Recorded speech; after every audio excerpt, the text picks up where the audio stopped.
The San Antonio Sports All-Star Football Game is presented by H-E-B and sponsored by Frost, Whataburger, CPS Energy, Pizza Hut, University Health System, Ancira, Powerade, Hallmark University, Kielbasa Smoked Meats, Lymphedema MD, Ernest Roofing, Sprouts Farmers Market, ASCO, Countywide Service Company, America's Diamond, High School Music Service, Night Office Solutions, UIW, Pick and Pool, and iDreamSA.com.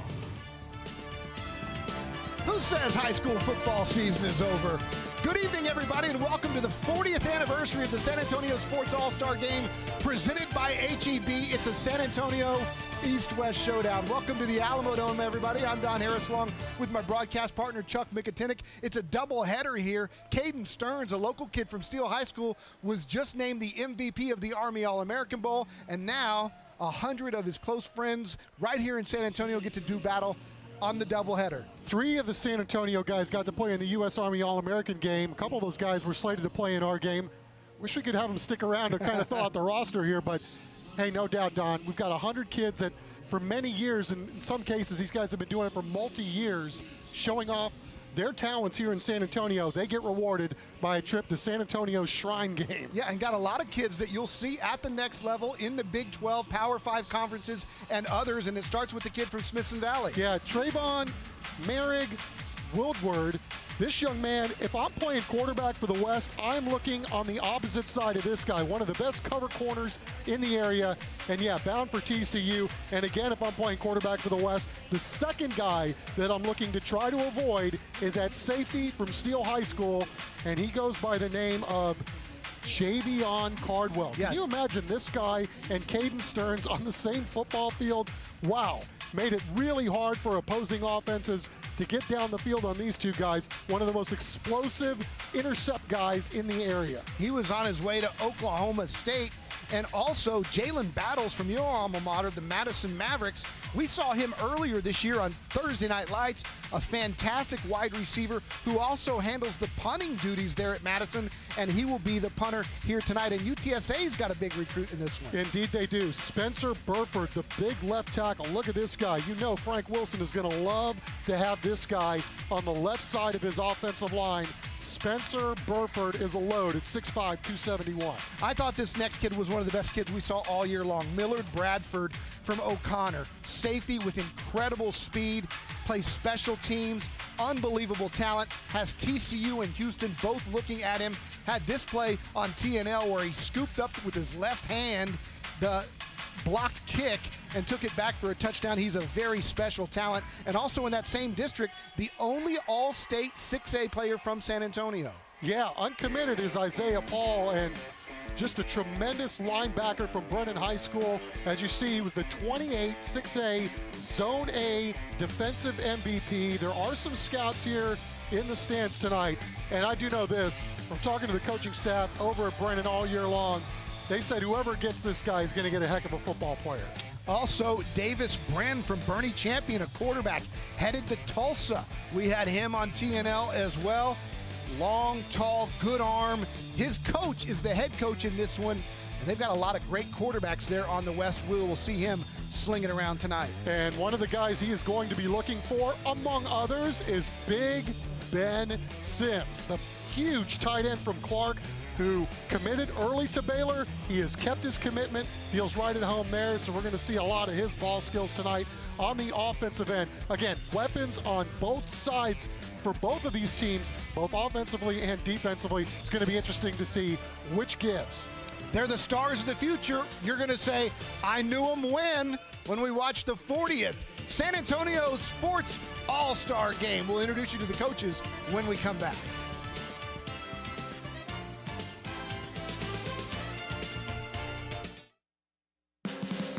You're watching the San Antonio Sports All-Star Football Game presented by H-E-B. Alamo Dome, everybody. Don Harris, Chuck Mikatinik with you. We are closing in on kickoff here of the San Antonio Sports All-Star Game presented by HEB. Let's introduce you to the coaches. Two guys very well known here in San Antonio. Larry Hill from Smithson Valley, Keith Kaiser from Bernie Champion. Well, we'll first start with Larry Hill from Smithson Valley. He's been doing it for over 2 decades, Don, a guy we're both very familiar with. And the thing I respect most about Larry Hill, remember about 4 or 5 years ago, he had a team that was undefeated, and I really hadn't got a chance to watch his team play much. I was talking to him on the phone. He goes, yeah, come out and watch us play. You're not going to believe how small we are. And I thought, oh, he's sandbagging. I mean, this team's been rolling. They've been beating everybody. And he was right. Every kid that he had on his team was like 5'10", 140 pounds. But I think the thing I took away the most from that was no excuses. We're going to have what we have. We're going to adapt. But we're still going to go out and win a lot of football games, which is exactly what he's done at Smithson Valley for 2+ decades. Yep, got Andrew Sendejo playing in the playoffs this weekend for the Minnesota Vikings. Other players as well have gone on to the NFL. And Keith Kaiser on your right, 4th year at Bernie Champion, coached a couple of years at MacArthur, longtime assistant here in San Antonio. He's done a great job at Bernie Champion so far. Yeah, he was at Marshall High School too, and we got a chance to see his squad play earlier this year on Hallmark University Thursday Night Lights. I think the interesting thing about these All-Star games, Don, is that you've got 2 really good coaching staffs. They have just 1 week to kind of throw these guys together, figure out a game plan, and then go execute a bunch of really good players. So it's going to be interesting to see how it turns out. Identify the talent, put them in the right place, and we're going to have a lot of fun with them. We'll take you into the huddle for some play calling as well. It's going to be a lot of fun. Don't go anywhere. The national anthem and the kickoff of the 40th anniversary of the San Antonio Sports All-Star Game presented by HEB is coming up next. Closed captioning for tonight's game is sponsored by Lymphedema MD.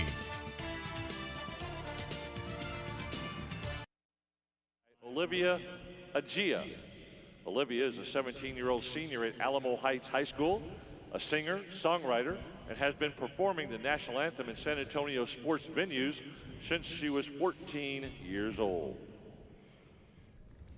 Oh, say, can you see by the dawn's early light what so proudly we hailed at the twilight's last gleaming, whose broad stripes and bright stars through the perilous fight o'er the ramparts we watched were so gallantly streaming, and the rocket's red glare, the bombs bursting in air, gave proof through the night that our flag was still there. Oh, say does that star-spangled banner yet wave o'er the land of the free and the home of the brave? Fantastic job.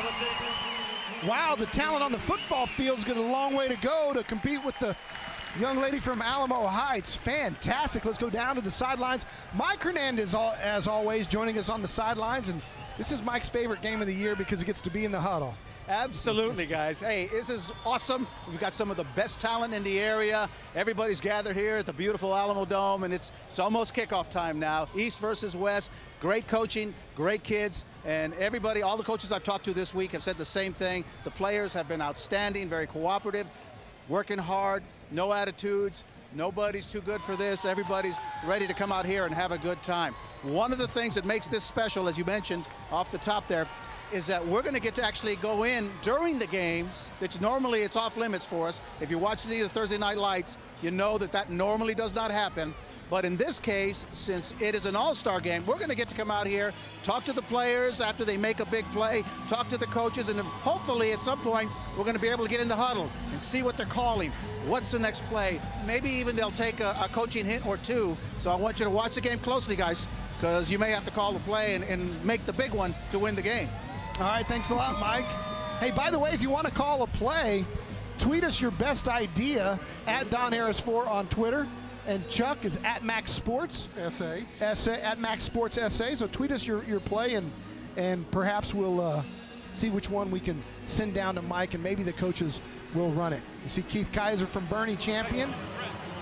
He's coaching his squad. Larry Hill's coaching the other, and the West will receive tonight's first half kickoff, which is sponsored by Ernest Roofing. Ernest Roofing, we've got you covered. So the East is in blue, the West is in white, and again, these are the top 100 football players in San Antonio. Now, we will say this, some of the very top recruits are sitting this one out because they don't want to worry about an injury after they've received their big-time full rides. But, you know, Javian Cardwell from Oklahoma State, Davis Brenz is going to Tulsa. We've got a UTSA kid in Spencer Burford. A lot of these kids want to get that one last game in with their friends. I admire that. I also admire, nothing wrong with graduating early in December and going on to spring football or wherever big college you're playing at. But I also really like the kids who decide to graduate their class and play in games like this and really enjoy the high school experience. Number 99 right there is from San Antonio Christian High School. That's Ryan Hotchkiss, and he will kick it off to the West. Back deep for your West squad is Jalen Griffin from Brandeis, and number 11 is Malik Ross from Jay. Yeah, what I like about this, Don, and you heard Mike talk about this, that the coaches hadn't had any problems with any of these guys during the week of practice. I'm not surprised, because all these guys were nominated by their head coaches, and then there's a little bit of a vetting process. It's not perfect by any means, but we think we've assembled a pretty good group here this afternoon. And again, here's your Ernest Roofing first half kickoff. Hotchkiss gets his foot into it, and it is headed towards Jalen Griffin of the Brandeis Broncos. He comes across the 15, and he's met right there at about the 23-yard line after a 13-yard return. And we'll get our first look at the West offense. Interesting decisions on who's starting at quarterback, Chuck, with Roel Sanchez of O'Connor and Tyler Vitt playing rock, paper, scissors. Yeah. And Roel Sanchez the winner. Hey, some of this stuff is pretty scientific, right? You got two really good quarterbacks. Let's see who wins rock, paper, scissors. Roel came out on top, which is what he's done a lot of during his high school career at O'Connor, and hopefully maybe end up at the Naval Academy playing quarterback there. The Express News Offensive Player of the Year keeps and picks up about 2 on little zone read action there. You're going with tempo too, huh? These kids are so smart these days. A lot of them run the same type stuff. Terminology's different. Sanchez looking to throw, pressured, completes it, and out of bounds. Is that big Ben Sims? Yeah, really good improvisational skills by Roel Sanchez. He was looking downfield, but his wide receiver fell down on the play, and so he went down to a secondary guy, and he was looking for Jalen Griffin initially. He hit Sims, and if you're a Baylor Bear fan, that big tight end will be playing for Baylor. Carry that time was by Devin Moore out of Warren High School, and he gets a couple. Be third down and short. Now, not a lot of time for this East defense to set up the way the West is going here quickly to start this football game. Sanchez does have his familiar face in number 4, Jalen Hughes, a teammate of O'Connor, split to the left side in the slot. Now they'll get another look from the coaching staff. Still plenty of time, just now hitting 10 on the play clock.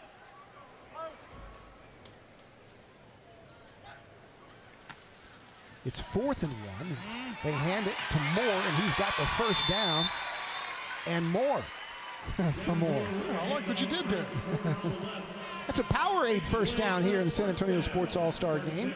They'll go quickly with a new set of downs. Yeah, a young man from Warren picking up the first down marker on a really nice run. Fake to him, a little play action. Being pressured, Sanchez rolling out. Wants to throw it, instead he'll just put his head down and get back to the line of scrimmage.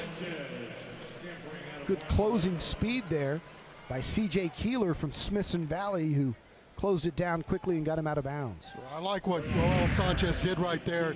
Eyes are downfield after the play fake, and then look, just a little shimmy of the shoulders there, got the defender up in the air and was able to go right around him and at least turn it up for a yard. Here's Moore on the carry, and he is met hard and brought down by big number 41 for the East squad, and that's Ben Shackelford from Bandera. Carter Brew in there as well. Really good pressure and good surge there from the big guys up front from the East squad. 3rd down and long now for Sanchez. He's got 3 receivers to his left. He looks right now, coming back this way. It's complete, but snuffing it out was that East defense. They had it all wrapped up, including Carlos Covarrubias, Trayvon Merrick Woodward, one of the kids we featured from Smithson Valley. He's going to be playing at TCU, and you can see why right here. Yeah, really good job by the East defense recognizing the bubble screen. Looked like they wanted to go right or at least sell it that way and then came back left. And the East defense having none of it. Tyler Vitt, the quarterback who will play at Texas State, is back to punt. I guess he's the up man. Almost getting to the punter was the East squad. Merrick Woodward will let it bounce, and it takes a good bounce from the West inside the 10, all the way down to the 9-yard line. So the East is going to have their work cut out for them after a 56-yard punt. They're coming back with the first possession for the East right after this.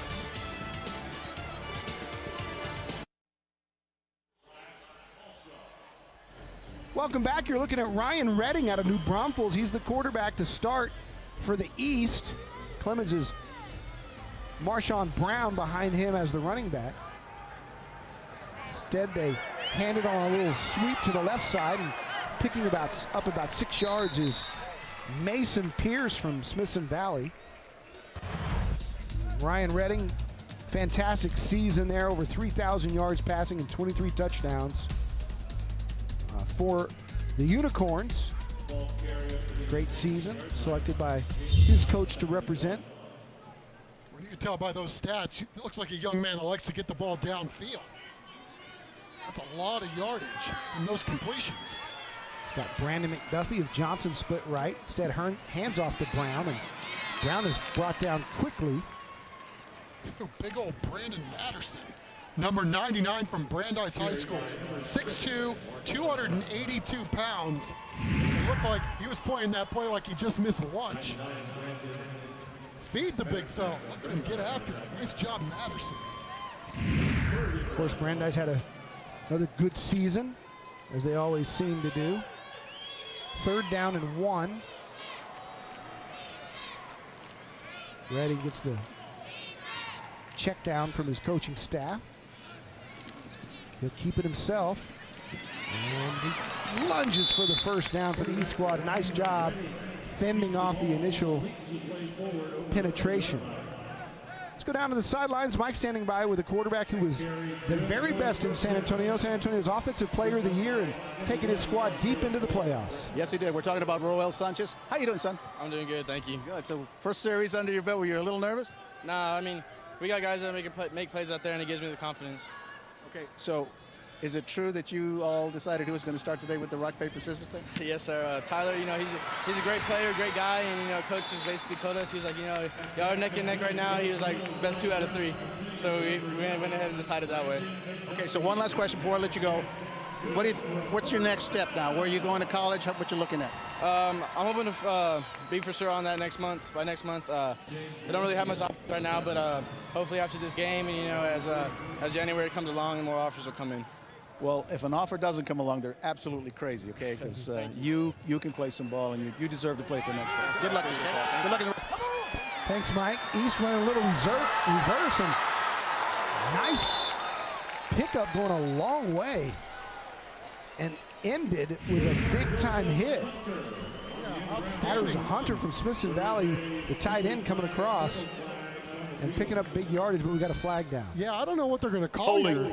On the offense, number 4, 10-yard penalty from the spot of the foul. Still first down. All right, they saw it down on the field. I thought Keith Jefferson did a really good job out there blocking out in front, but Brock Pittman and crew saw it otherwise, and we had Brock and a few of these guys all season long on Hallmark University TNL, and those guys do such a great job officiating. We're not going to argue with them at all. He saw it, it must be true. How about the lick by Jaime Ramirez from Holy Cross at the end of that play? Inside handoff, and bouncing it to the outside, and getting across the 35. A mouthpiece goes flying. Again, it's Jaime Ramirez from Smithson Valley putting the wood down. Rene Palomino on the carry. Rene Palomino, one of the most talented backs in the area, just has a real shiftiness to him, a la Emmitt Smith. You know, not as big, obviously, but just one of those guys. You know, we heard it from all the coaches that got a chance to see this guy. They have the utmost respect for his ability to get the ball up and down the field. 2nd down and 5. They fake it to Palomino, throw it out here in the flat. It's caught. Diving for the first down is again Heath Dunn, this time out of Poth. 6'4", 215. So Don, we saw Rene Palomino play a handful of times in high school, and yeah, look at that, rewarded for his outstanding season, 2nd team All-State, but I mean, just ridiculous. The stats that this kid put up year after year at Highlands High School, and you know, the coaches just talk about what kind of a kid he is, not, you know, forget the football player. Going out here in the flat, that's Marshawn Brown. He's got a major move. Put his foot in the ground, made a man miss, and picks up another Powerade first down for Marshawn Brown from Clemens High School. Yeah, Ryan Redding doing a really good job of looking downfield, trying to hit a home run. There was nothing there, so he hits his check down, and Marshawn Brown, yeah, another guy that's got a little shimmy in those hips. Turn that into a big game. Full backfield for Redding. Handed again to Brown, and again Brown is going nowhere. Thanks to that big defensive front by the West, including Nate Gonzalez from Stevens on the tackle. As we take a look at Marshawn Brown's stats from Clemens High School, again, you know, look what he did in 15, 16, and 17. A guy who's close to 2,000 yards rushing and 21 touchdowns, all-district performer. And there you see the list of offers that he's gotten so far. 2nd down and 10 after that one didn't pick up anything. And Redding will fire, will slant. Been completed once before, and again to Brandon McDuffie out of Johnson High School, who now has 2 catches for over 20 yards. Yeah, nice job. Nice catch, and I don't know what was more impressive, the throw and the catch, or the fact that Keith Jefferson kind of let that thing go right through and knew that the target was 11. So we got the East team on the move here as we take a look at Brandon McDuffie and the stats he was able to put up over the last few years, 44 catches and 16 touchdowns. Hand to Palomino on a sweep, and look at his speed from the kid from Highlands. And that's what you were talking about earlier, an amazing ability to make people miss, deceptive speed despite his small frame. He was one of the most exciting players that we had on Thursday Night Lights for 3 seasons. As a sophomore, junior, and senior. It's just one of those things, you know, you wish he was 6'4" and 240 pounds. He's just an unbelievable athlete. But even with that said, here he has found his way into the San Antonio Sports All-Star game, and for good reason. I mean, again, I talked to a lot of coaches that said they felt like he was the best back in the entire city. 13th play of this drive is bouncing it to the outside and getting good yardage is Trayvon Tippins from Madison. There you go, Chuck. Madison Maverick in the house. Trayvon Tippins doing a really nice job. He looked like he wanted to bust that through the A gap. There was nothing there. Ran up the back of one of his players, and sometimes the running back gets lost. It's a Powerade first down for the all-district performer. First teamer from Madison, 5'10", 185. Yeah, did a nice job after running up the back there, bouncing it outside and turning it into a positive gain. New set of downs is Redding, boots to the left, fires. It's complete. Going up the sideline is the tight end from Smithson Valley. I tell you what, Big Ad Hunter is alone. That's the 2nd time in a row they've targeted him. He's close to the first down. In fact, he's got it. 1st and goal. I'll tell you that. And Jaime Ramirez from Holy Cross not giving anything away either. He's a guy that could play running back or strong safety, 6 feet, 185 pounds, and he wasn't going over there to shake the young man's hand on that tackle. It's our CPS Energy cheer cam. Cheerleaders out in full force. Put Hunter in the backfield along with Tippins. It's going to be kept by Redding. He's trying to get outside, cuts it back and scores. Ryan Redding scores for the East, and they're on the board first. Nice long drive. 15 plays. 90 yards. Yeah, outstanding job by Ryan Redding. Watch him set this run up.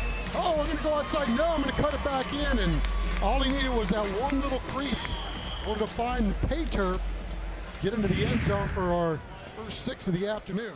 Hotchkiss sacks Lyon on to kick the extra point. Good exchange, and it's right down the middle. And the East leads it 7-0. Can the West answer? We'll be back at the Dome in the CW 35 after this.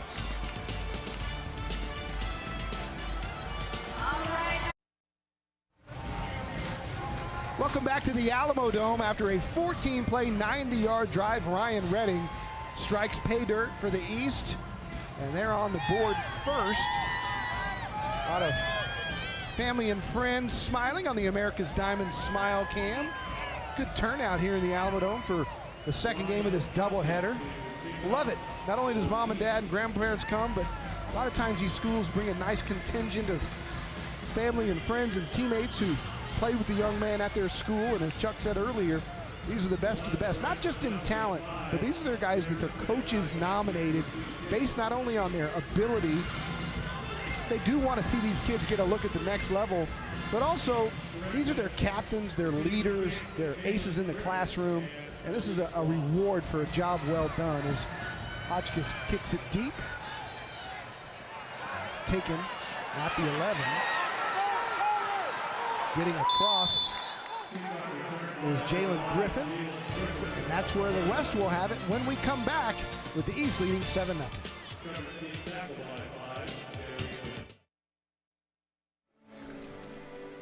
Welcome back to the Alamo Dome. Larry Hill's team strikes first. They lead at 7-0 in the West, taking over on this possession. Tyler Vitt in at quarterback. He turns and hands off to his running back. And on this possession, that's Devin Moore out of Warren. Vitt, long, tall QB, headed to Texas State. Yeah, and kind of weird, right? Seeing a kid from Mac playing on the west side, but I guess some of these schools have been grandfathered in. But Tyler Vitt, one of the best quarterbacks I've seen in the area. I mean, really looks the part. Size, got the cannon arm, played in a really good district. And you're seeing some of that off right here as he completes the pass on the other end. Yeah, to a very familiar target. That's Ethan Gottschalk out of MacArthur. So they know how to run that play. Teammate to teammate as he fires out in the flat. Another good ball and breaking a tackle and getting all the way down to the 40 is Jalen Hughes. He was a star at O'Connor, one of the best offensive players out there with Roel Sanchez. And how this kid does not have a Division I scholarship yet is beyond me. He's got some smaller schools looking at him, but he's another one of those guys that should be a D1 player. They fire his way again. You see his athletic ability to catch it. He's across the 40 as we're close to now 3rd and about 2. And here's Vitt's numbers, over 7,500 yards in his career there. And again, he's going to be playing up I-35 in San Marcos. I mean, it's one thing, you see all the touchdowns, you know, but he also beats you with his feet. He's just one of those guys they're going to love having in San Marcos.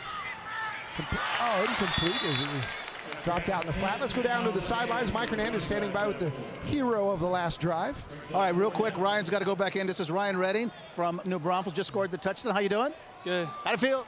It felt awesome. It was fun to be out here. That was a great drive, man. You guys looked like you had scripted that one out. Yes, sir. It was the same place we've been running practice mostly.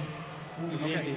All right, so I'm going to let you get back. I know you're going to be going in here. So, again, good luck in the rest of the game, and this has got to be quite an honor for you. Yes, sir. It's awesome. It's a great honor to play for in the San Antonio All-Star game. So.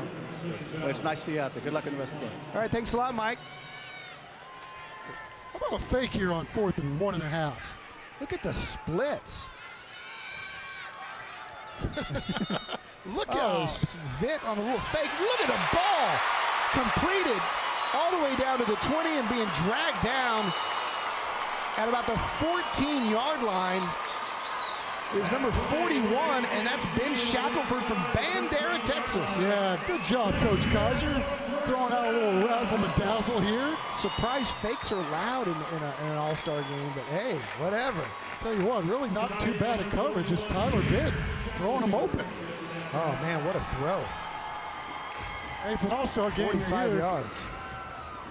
Here you may as well win it, right? I like that. That's right. Hey, you can see it on the screen. You're entering the high school music service red zone. The West answering quickly on the big right end of Tyler Vitt. Returns and hands inside. Big collision there. Ball carrier on that one was number 22, Ed Perez from Southside. Look at some of the size of these guys, like 56, Alex Brown from Johnson High School, 6'2", 225. Boy, these defensive lines are huge. Perez throwing it running back. They throw a little tight end pop pass, touchdown West. Big Ben Sims, the Baylor Bear and Clark Cougar. And they made it look easy. Tyler Vitt, surgical. Yeah, almost like a little jump pass here, right? Yeah, they just release the tight end and act like he's blocking and then release and just classic pop pass to the tight end. See Big Ben. Baylor commit all the way. And how about the job that Matt Rule's doing at Baylor? They go one win, and yet they end up with a top 15 recruiting class in the country. And Tommy Bush, who still hasn't decided from Clemens, is down to his final two, and it's Baylor and Georgia, so they may move up the ranks. All I know is that Ben Sims can play some football, and they did a really good job this year, the Cougs, moving the ball up and down the field, throwing the ball, and Ben Sims looked the part and has for a couple of years. I mean, this guy's been getting interest for a couple of years now. Clark, and talked to him earlier this year. We saw him on TNL, and they won their game that night. Ben said, you know, I just felt very comfortable in Waco the first time I stepped on the campus. And yeah, they've had the coaching change, but he's stuck with his commitment. If you can win one game and talk some of the best recruits in the country to come change the culture there, then that says a lot about how good Matt Rule is in the living room. Because, you know, that Baylor ship started to sink after the big controversy there.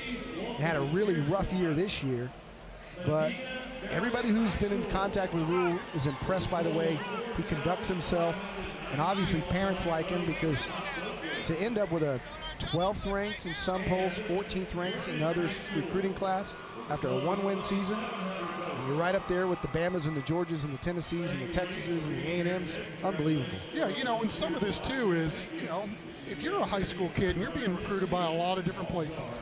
Like I saw, you know, there was a young man earlier today that chose Purdue over Alabama, Georgia, all the, you know, quote unquote mega schools.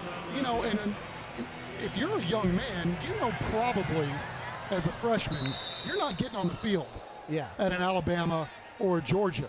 But if you go to a Purdue, you got a chance to play, you know, many, many years there. So, I mean, that's got to be enticing for a lot of kids as well. Free kick out of bounds. On the kicking team, 5-yard penalty, free kick. They're going to kick it again after they tried the old pooch. You know, keeping it away from Merrick Woodard and Brandon McDuffie from Johnson, both electric players back there. Trying to keep it away from them. Joe Heath from St. Mary's Hall, one of the up men. But right now, Chuck, if I'm looking at one of these guys who, and we see it every year, one of these guys will get, I don't know, a Shriner College or a Concordia Lutheran or a Mary Hardin Baylor will give a ride at the last minute. The contact that Jaime Ramirez of Holy Cross has been making so far, he's one guy that if I'm scouting for one of those schools and he doesn't have a ride, I like the way he plays football. There are a lot of those guys, and you're right. We see them week in and week out. You know, some of these guys that are all-district performers, and their stats are just off the chains. But I don't know, man. It's a weird deal sometimes trying to figure out who can play and who can't. Nice speed right there in the initial return by McDuffie, but he's brought down short of the 40. Still a good field position by the East, and that's the end of the first quarter. We're all knotted up. We got a good one here in the Dome.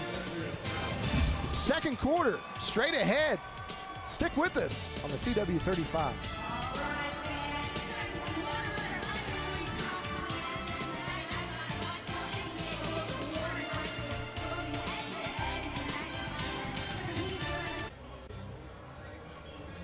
Yeah.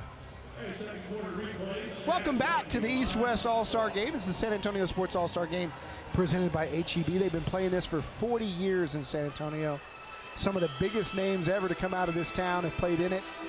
In recent years, it's moved here to the Alamo Dome. We've been televising it for the last few and having a great time watching these young men in their high school careers and begin the next phase as quarterback keep here for the East, and Ryan Redding, who led his team to a touchdown on the last drive. You're right, Chuck. You're talking about the size. Just look at the size of that West defensive front, and it's not typical of an offensive or a defensive line you would face in a regular high school football game. Well, you know, big old boys. Yeah, and getting back to your point earlier about, you know, some of these kids committing late. I mean, you can just talk about what we had last year. You know, it's a nice run up the middle there. I mean, you know, Mason Lawrence from Sachs commits late, goes to Carolina, walks on over there. Cord Jaquez is at Texas, and that didn't happen overnight. So, yeah, there's still time for some of these guys. But, you know, again, I'm not an expert in the whole recruiting deal. All I know is normally big kids get big scholarships, and then you go from there. If you're not 6'3", if you're 5'8", 5'9", you got to walk on water to get their attention. A lot of these guys do. Hotchkiss, a little delay, a little flea flicker, going deep, coming back for it and making the catch, and a move. Still on his feet, inside the 10. How about that play by Brandon McDuffie? And McDuffie doing an outstanding job, because, Don, where I come from, birds like that get hunted.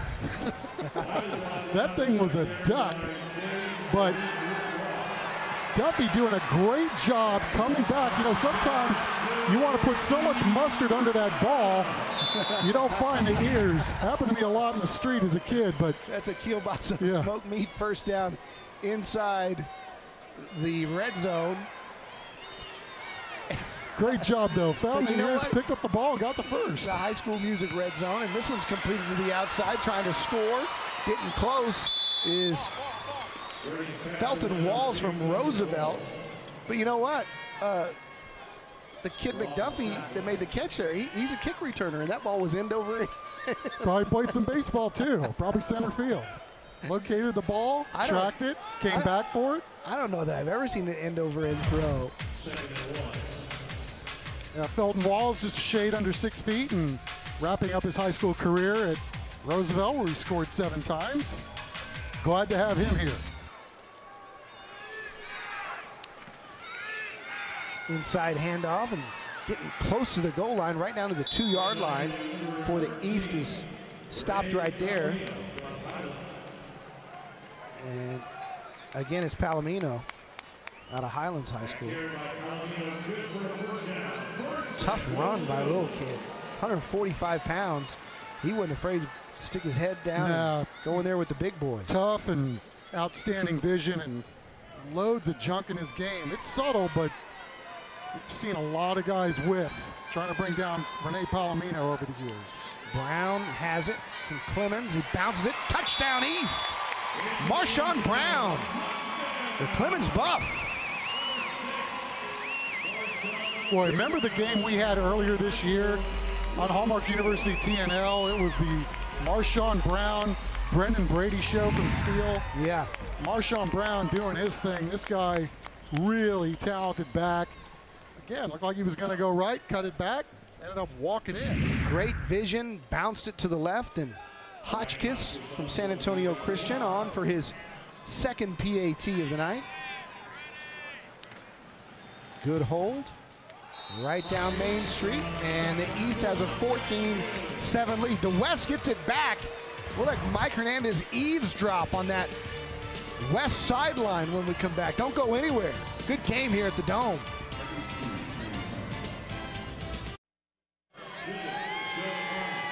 Welcome back, your America's Diamond Smile Cam. Checking out the fans having a good time here at the Dome. Great time. Marshawn Brown putting the East up by a touchdown. That last touchdown run. Yeah, Larry Hill's offense is cooking. It's 2 straight drives where they've ended up in the end zone. Methodical, clock-eating drives. Again, I think that's the most stunning thing. You come out here and you actually get to watch football and watch it well played for a bunch of guys that didn't have a whole lot of practice time together. That ball is kicked out of bounds, and so we'll have a flag and perhaps a do-over. Out of bounds. On the kicking team. 5-yard penalty. Re-kick.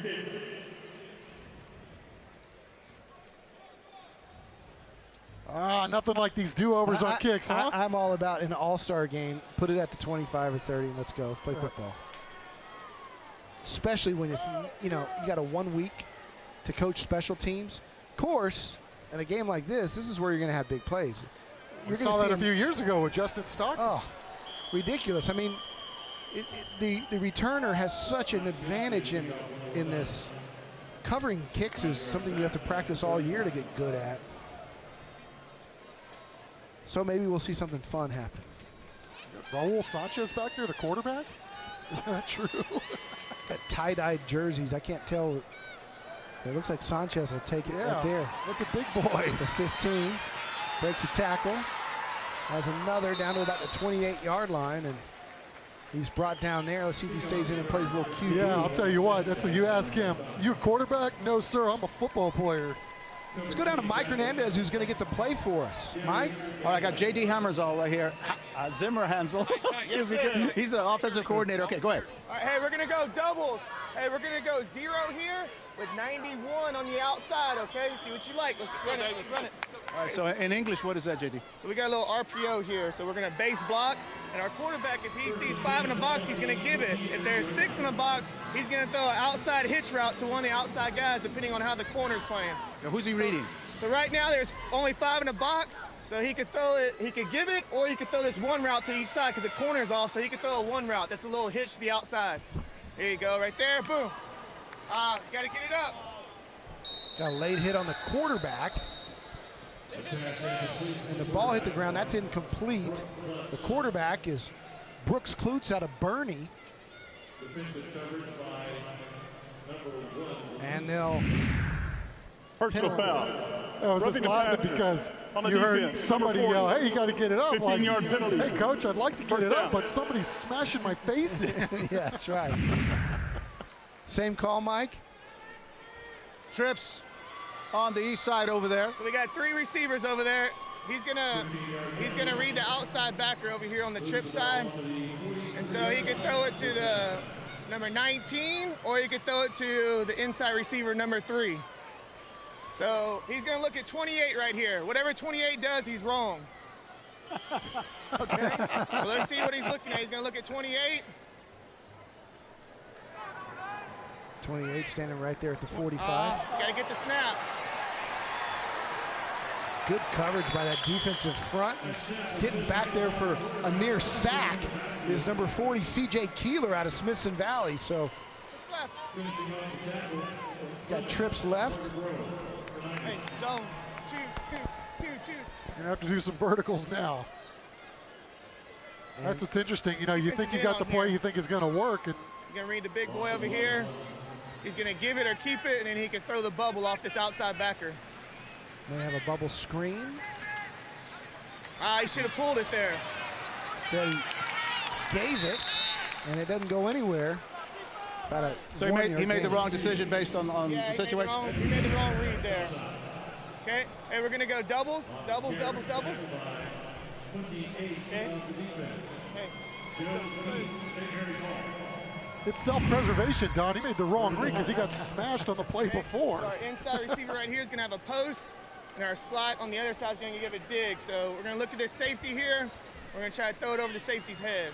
All right, so we got a chance to Brooks throw is it. doing. Brooks is pitching it on an option to the outside. Complete ad-lib play. Picks up a couple, and it'll be 4th down and a mile, and they'll have to punt it. Well, they were trying to go deep, but outstanding coverage on the back end, downfield by Alan Dukes from East Central. The 6'1", 175-pound free safety, doing a really good job not letting his receiver beat him downfield. Really nowhere to go with the football. And you get a real interesting look there at terminology and just how much these quarterbacks have options in an offense like this. Yeah, and Eric Woodward back to receive it. He's a kid going to TCU. He's dangerous. Hopefully he'll get a chance to return this. We can see his athletic ability. Well, and in all fairness, too, there's not a lot of plays for 4th and 20. Correct. That one's off the side of the foot and out of the bounds. And the East will have great field position already up 14-7 when we come back.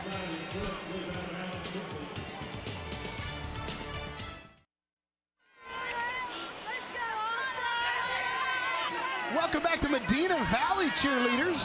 Winners of our CPS Energy Cheer Cam all year long. We asked you to vote for your favorite cheer squad in the San Antonio Sports All-Star Cheer Challenge, which was powered by CPS Energy. And you're looking at some of the winners right now out in Medina Valley. All right, now we'll see if this West defense can come up with a stop. East has had its way last 2 drives. New quarterback in for the East. And that's Joseph Palafos, and he's taken off with it. And you're seeing those Highlands Owls, both Palafos and Palomino, really skilled, fast, speedy players. And, you know, SAISD doesn't get a lot of the love that some of the north side school districts do, but we saw them on Thursday Night Lights, and Joseph Palafos and Palomino proving already in this game that they can play with anybody in the city. No, all you have to do is look to see how hard it was to win ball games before these guys got there. Palafos wanting to throw it, going deep, got a man, and it's almost caught, but he's interfered with as the intended receiver was Jalen Battles out of Madison. Or Jalen Battles doing a really good job of working his way back for this football, and he got interfered with. Number 14. Still almost made the play. 15-yard penalty. I'll tell you, First Don, down. you know, we talk about this young man. I don't know what sport he's going to play, because this guy, you get the feeling he could do whatever he wanted. Basketball game today. Well, played in it. Yeah, I don't know if he did or not. I wasn't able to check, but he's also a pitcher, and that might be his best sport of baseball. So, I mean, this guy does everything. He's going to punt, too, at some point here today, but, hey, just one of those guys, and, you know, there's quite a few of them that we got out here. We just heard that Ethan Gottschalk from MacArthur, that plays for the West, committed to play baseball at A&M Corpus today. Timeout. Great athletes. East. First time out of the half. East is taking a timeout. We'll keep it here. They've got a kielbasa smoke meat first down. They're going to talk it over. And it's kind of interesting, you know, and it varies from school to school. You know, do you want the kid that only plays football, that's a football junkie, that just football, or do you want the best athlete? Like what TCU is always going after. They want guys that are super athletic that, you know, may play 2 or 3 different sports, or, you know, may start off at one position and they'll turn them into another. Well, you see Battles TCU do that a may be lot. the best overall athlete in town as far as 3 sports. I mean, he's a fantastic punter. He's a fantastic wide receiver. He had a basketball game today for Madison that he played in. He's a baseball pitcher he's definitely, I would say definitely playing baseball in college. Yeah. That might be his best sport. So, I mean, he's a terrific athlete. But you see, you know, just on a play like that, a ball a little underthrown, and he's trying to help his quarterback out who's rolling to his wrong hand side. and worked his way back, saw the ball the whole way, and trying to make a play for his team. On the sweep, a young man out of Judson High School, Keith Jefferson, and wide receiver. As Judson had a great career there. One of the favorite targets of John Williams and their very successful run for 4 years. Yeah, it's one of those where you haven't been able to get the ball to him in the air. Why not give it to him on a little round play? And turn it upfield, and the East is marching again. Inside the High School Music red zone. We got a 1st and 10.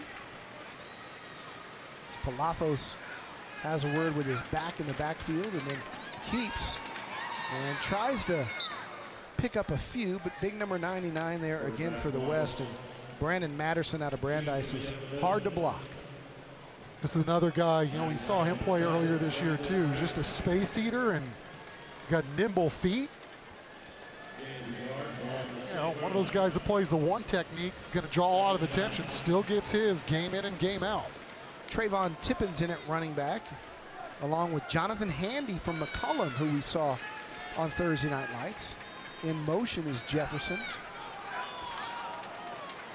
And it's Tippins on a sweep. Cuts it inside and going nowhere again. Great coverage by that defensive front, including number 46, Cade Hunter from Bernie. Isaiah Paul also in on the play, which I know is redundant. He's in on most plays.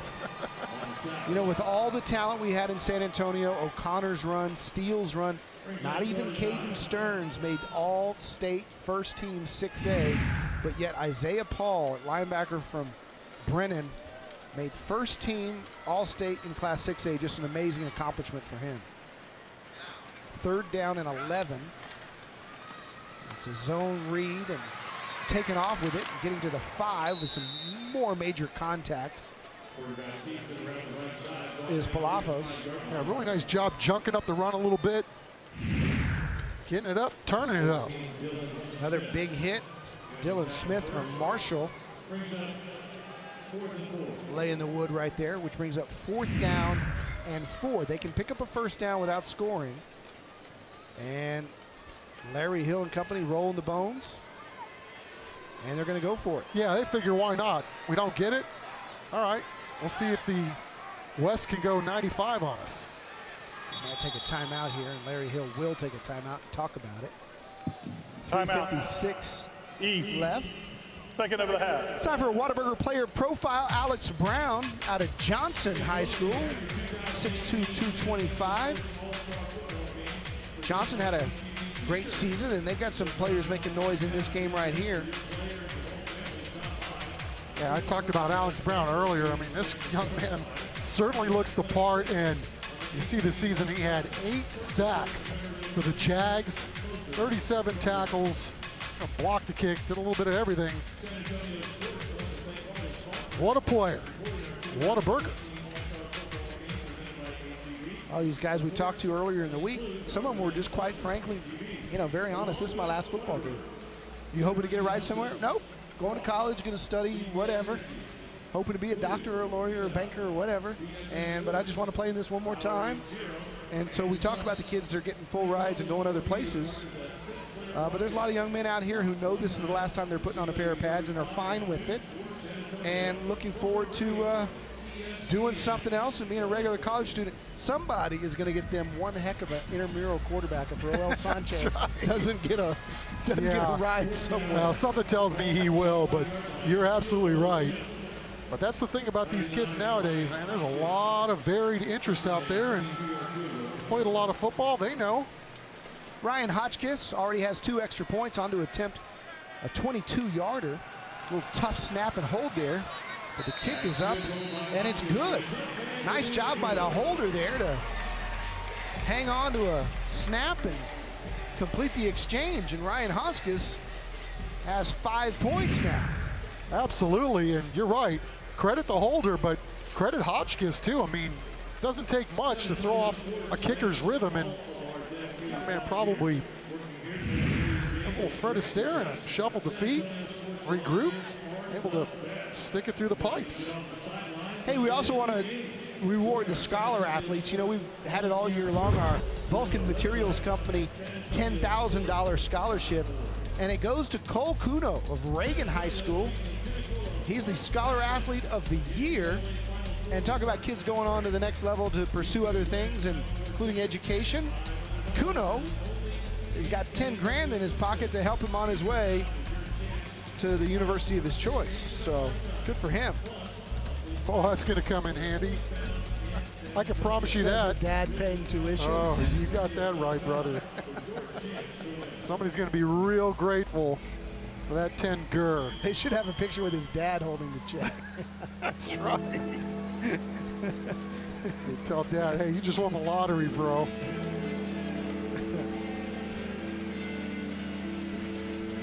Every bit helps. Little Hell's Bells action going. Got Mark Kusenberger, our prize statistician. Check out Raul Angus Sanchez. Young. He wants to return it. He gets a block. Sanchez turns it up. And he's collared right at about the 25-yard line, but you gotta love Roel Sanchez. 12-yard return. You know he convinced the coaches probably at return kicks in this game. He wants any look he can get to play at the next level. Absolutely. And again, you know, it's what he is.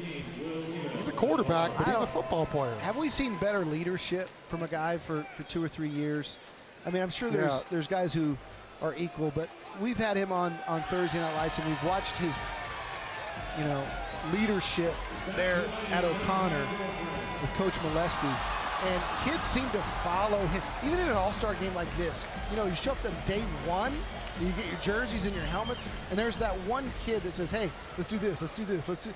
He's just the consummate leader. Very smart in the classroom, keeping it here. Picking up about 6. Nice job there, and some good blocking out in front, including Big Ben Sims. Helping his district mate pick up 5 on the play. Carter Brew from Alamo Heights made the tackle. Nice tackle. Sanchez on a boot. Now he's going to keep it. Almost wanted to throw it, and he's thrown down just short of the first down by Cody Nelson at Alamo Heights. Now set up 3rd and 1. You could tell he wanted to go to Sims about right here and then decided to keep it.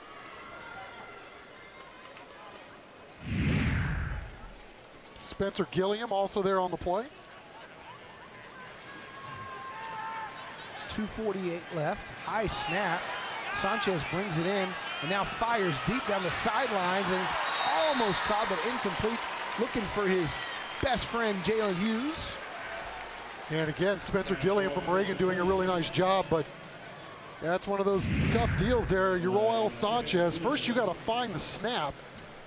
He was lucky enough just to tip it to himself, and then, you know, just busts up the whole rhythm of the play. Really good play by Gilliam there, huh? Yeah, good closing speed, knocked it away. Sanchez has big Diego Vela from Churchill behind him. I wouldn't think twice about handing it to him on 4th down, but they had a jump on the left side, left tackle. False start on the offense, number 63, 5-yard penalty, still 4th down. That's going to cost them a chance to go for it on 4th down. At 4th and 1, Tanner Ahoyt out of Edison moved, and so they'll run out the punting team and kick it away to Merrick Woodard, who I still want to see return a punt. I've seen this kid's huddle tape, the kid going to TCU from Smithson Valley, that young man right there, and his vertical leap and his athletic ability is something special. Larry Hill, of all the great athletes that he's had, he says he's one of the best he's ever coached, just from a pure athletic ability standpoint. Speed, leaping ability, etc. And he may have a chance at returning this one. Woodard breaks one tackle, busts it open, put his foot in the ground, and look out. He's got one man to beat, cuts it inside, and he's brought down right at the 24-yard line. Trayvon Mayrig Woodard. We've got a flag down right at about the 35-yard line. It's a 42-yard return, but we'll see what the penalty was. All I could say is great hustle by Jalen Hughes to work his way back and save what would have been a touchdown. Boy, you almost called your shot there. He could see his abilities. That one move at about midfield when he stuck his foot in the ground. There are 2 fouls on the play, both on the return team. Illegal block in the back, number 7, penalty decline. Illegal block in the back, number. It doesn't matter, Brock. Hey, you know, as good as this run was. Number 19, a penalty being enforced from the spot of the foul, 10 yards, first down. You saw it there at the top of the screen, one of the infractions, but I think the most impressive thing about that whole run was the first step. Yeah. His first step, he was about to get drilled, foot in the ground, immediately cut it upfield. Yeah. And again, Hughes, we talked about earlier in the game, number 4 in white, who made that tackle, is a wide receiver who has some offers from some smaller schools, but not a D1 offer yet. And it amazes me. It might be just his size, but what he's put on tape in his career at O'Connor, I think he's a Division I football player. This one's going nowhere for the East. Good pursuit by a host of West tacklers, including Joshua James from Brennan, who was in there, and he was the first one to kind of blow it up. Yeah, 4 or 5 defenders from the West squad playing behind the line of scrimmage on that one. And absolutely, the West defense needs to step up here. They do not want this thing to get a little out of hand going into halftime, already down 2 scores. Boston Crisp making a play. Young man from Southwest High School. He had a nice season. And look at that speed off the edge for the sack. That's number 38, and that's Jonathan Thompson out of MacArthur. Yeah, the speed off the edge was something else. How about the strength to reach out and bring down the quarterback? Good play all the way around, and exactly what the West needed. Big play on defense, kind of stop the ebb and flow with what the East has been able to do here offensively, and then hey, you can burn a timeout, maybe you get the ball back and see if you can do something with it to end the first half. Thompson was a second team all-district performer there, Northeast District. 6'3", 225, so he's fantastic. Hey, it's time for our congratulations to the Brandeis Marching Band. They're the winner of the TNL $5,000 band grant. It was based on your votes. And again, thanks to the $5,000 grant made possible by our friends and sponsors at Sprouts Farmers Market. Congratulations, Brandeis, the winner of the band grant that we promoted all year long, and they were fantastic. We saw some bands on 600 people strong this year, and Brandeis was really, really good. Aren't these guys too young to remember the Macarena? Going deep, Ryan Redding down the sideline looking for Woodard. He's got it, he's gonna score. Trayvon Mayrig, Woodard from Smithson Valley took it away from the defender, and a great ball by Ryan Redding. Well, we didn't say there were too many plays in the playbook on 3rd and 20, but when in doubt, that's what you said off the top. Yeah. Know your athletes. Larry Hill knows that. It's his own from Smithson Valley. Well, put him in a position to excel. Look at this. Ball thrown inside, and Trayvon doing a really good job working his way up the field and then cutting back towards the football once he got his hands on the ears. Look at this. Totally setting him up outside, breaks back inside, finds the ball, and makes a reservation for 6. That's fun to watch. Hotchkiss for another PAT, and it is good. And it's 24-7 East, thanks to Trayvon Mayrig Woodard. You see, he was an honorable mention All-Stater, committed to TCU midway through his senior season, and you can see his size, 6'1", 200. He'll play DB, I would think, in that TCU defensive scheme, and got a chance to talk to Gary Patterson a little bit during the Valero Alamo Bowl week down at the pep rally, and he said he loved San Antonio, that San Antonio gave him Derek Kindred, among others, and they've got the kid from Reagan who they turned in from a quarterback, 42, I'm missing his name right now, started at linebacker for him this year. Yeah, Ty Summers. Thank you, Mark Kusenberger. Ty Summers has grown tremendously, figuratively and literally, and Horned Frogs doing a really nice job of recruiting this area. Again, that's a prime example. You know, Ty Summers, he's up to 250 now, playing outside linebacker for the Frogs, looking the part, and he's still got another year of eligibility, and he's graduated. At the team fiesta, I patted him on the shoulder like, hey, good job, young man. We're proud of you here in San Antonio. And when I did, I thought I was hitting like an inanimate object, like a metal filing cabinet. I mean, he is just a solid rock. You know, that's the thing I like about what TCU does. I mean, Patterson's going to find a place for you, and it's like, yeah, you can play quarterback up here. Will you get on the field? Who knows? But I'll put you at linebacker, and we'll see how that goes. No fair catch called for, and returning it across the 35-yard line. It's number 41 for the West squad, and that's Ben Shackelford out of Bandera, tight end. Yeah, and look who made the tackle, TMW. To change his initials to BMW. He's first class. Special, man. Special talent. Saw it with Justin Stockton a couple years ago. There's just some guys who just pop. And he's one of them. New quarterback out there for the West. That's Vitt. Firing out to the left-hand side, incomplete. Tyler Vitt doesn't get cheated, does he? To go out, you better have 2 pairs of gloves on. If you're a wide receiver, you're going to get a finger split. See if we can go down to Mike Hernandez, see what the play calls are like for Vitt. Tall thrower, going over the middle, deep, and it's intercepted. Nobody there except for the West squad. And that's Will Eveld out of Navarro. What a fantastic story that young man is. He led Navarro to a deep playoff run at quarterback and safety. He's going to play safety at Brown University. And the coaches today, in a really good article in the San Antonio Express News, Larry Hill couldn't have been more impressive. This young man right here, he's playing at Navarro at 4A school. He could play anywhere. 6'3", rangy, fantastic quarterback. Look at his numbers throwing the football. Started as a freshman at Navarro, over 4,000 yards. He's going to be an Ivy Leaguer and a safety at the next level. School must be important to him, unlike us. Good for him.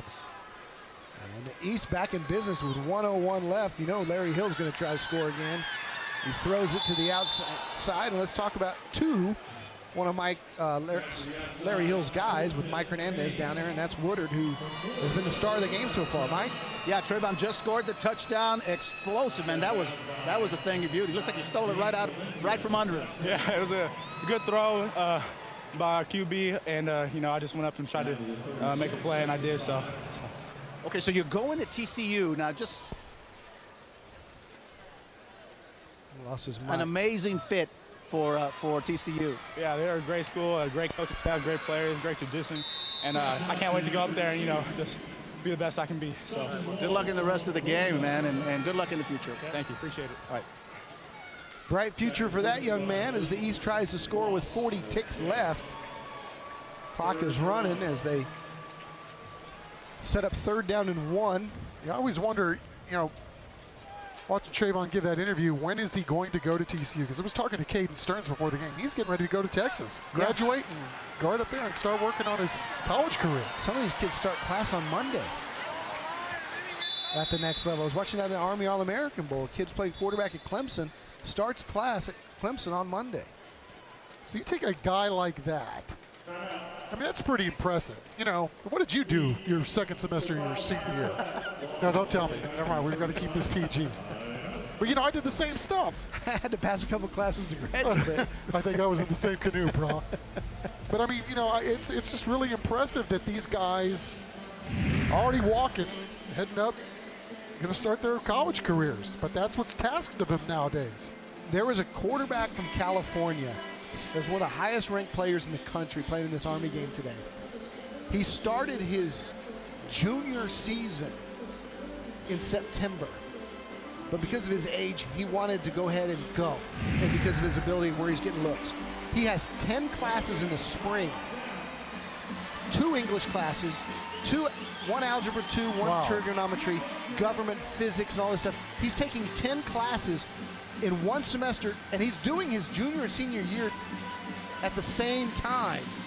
And he's going to graduate in May and then go walk on some campus as the biggest, toughest, best quarterback in the country. You know, and all these kids, I mean, the hours that they put in doing this, and now he's even thinking about Marcus Davenport from UTSA and Stevens High School. I mean, here's a young man that he did what he did on the football field, and more than likely looking at probably being a first-round pick, second round at worst. And he took 18 hours this semester so that he could graduate. Yeah. I mean, it's just, come on, man, it's superhuman stuff. Talked to him this week. He's out in Carlsbad, California, training for Senior Bowl and the Combine. And the new info on him is the new mocks have him 1 at 14, 1 at 18 to the Seahawks.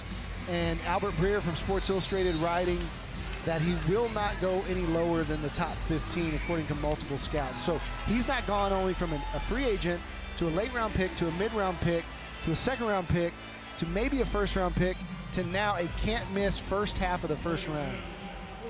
Yeah, it's been some sort of ride, but you know, hey, when you have the measurables like he has, then you put together a resume like that this year. 4th down, pump and go. New receiver out there. Caught it, but I believe he was out of bounds, and he was. And that will turn it over on downs. That was Andrew Uresti out of Reagan. And a good throw, but just kind of let him out of bounds. And so the West will get it back with 11 seconds to go and maybe 1 play over on the 35-yard line. Mike Hernandez. You see Andrew Uresti's numbers from Reagan. He's got some offers. Incarnate Word, Trinity, Texas State. Good size, 6'2", 180. Other guy had a great junior year and followed it up with an outstanding senior campaign. UIW, Trinity, and Texas State amongst the schools, kicking the tires on Andrew. Come up with a good player if they get him. All right, so see something tricky here. Brooks Klutzen at quarterback from Bernie. He's got 1 play. Hands it off inside. Nice little run. Do they have a timeout? Will they burn it? They're going to let it tick down, and that's going to be halftime after a nice run right there by Jonathan Thompson. Check that, Shauna Ruiz out of Southwest on the carry, and that'll bring us to halftime with our score, the East 24, the West 7. Got lots planned for you on our halftime show. Good football game so far, great talent. We're coming back with much more right after this.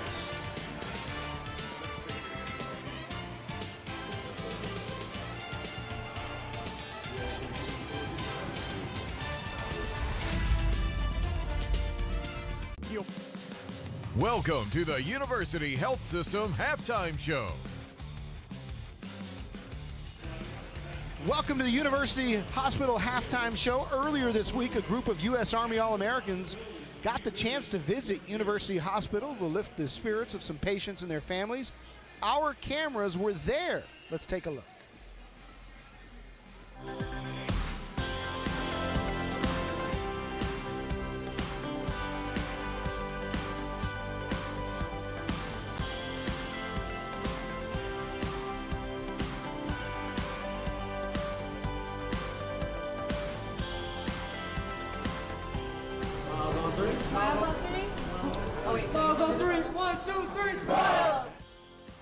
Well, it's really important for University Health System to be in the community and to really show people that we are here helping our patients, and patient care is very important to us, but really showing our patients what's out in the community, and having the football team here was a great asset to them to show them that we're providing care as well as assistance out in the community. These are young men who are in their formidable years, and to see them interacting with young patients is just heartwarming. San Antonio is Military City, so we're really proud to have the All-American football team here, as well as representatives from the Army.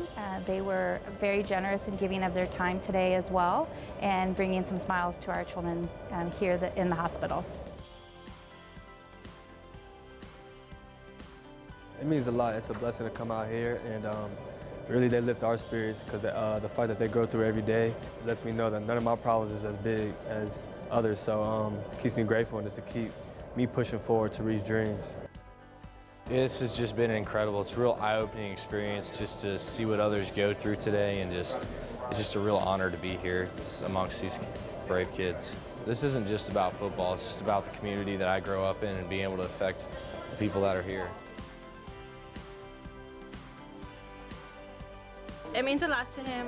He's been playing football since he was 3, so going into the 7th grade and being told, that he couldn't play this year was really hard on him. So it gives him a lot of inspiration to be out here and to get back on the field. So it's something that he's really looking forward to.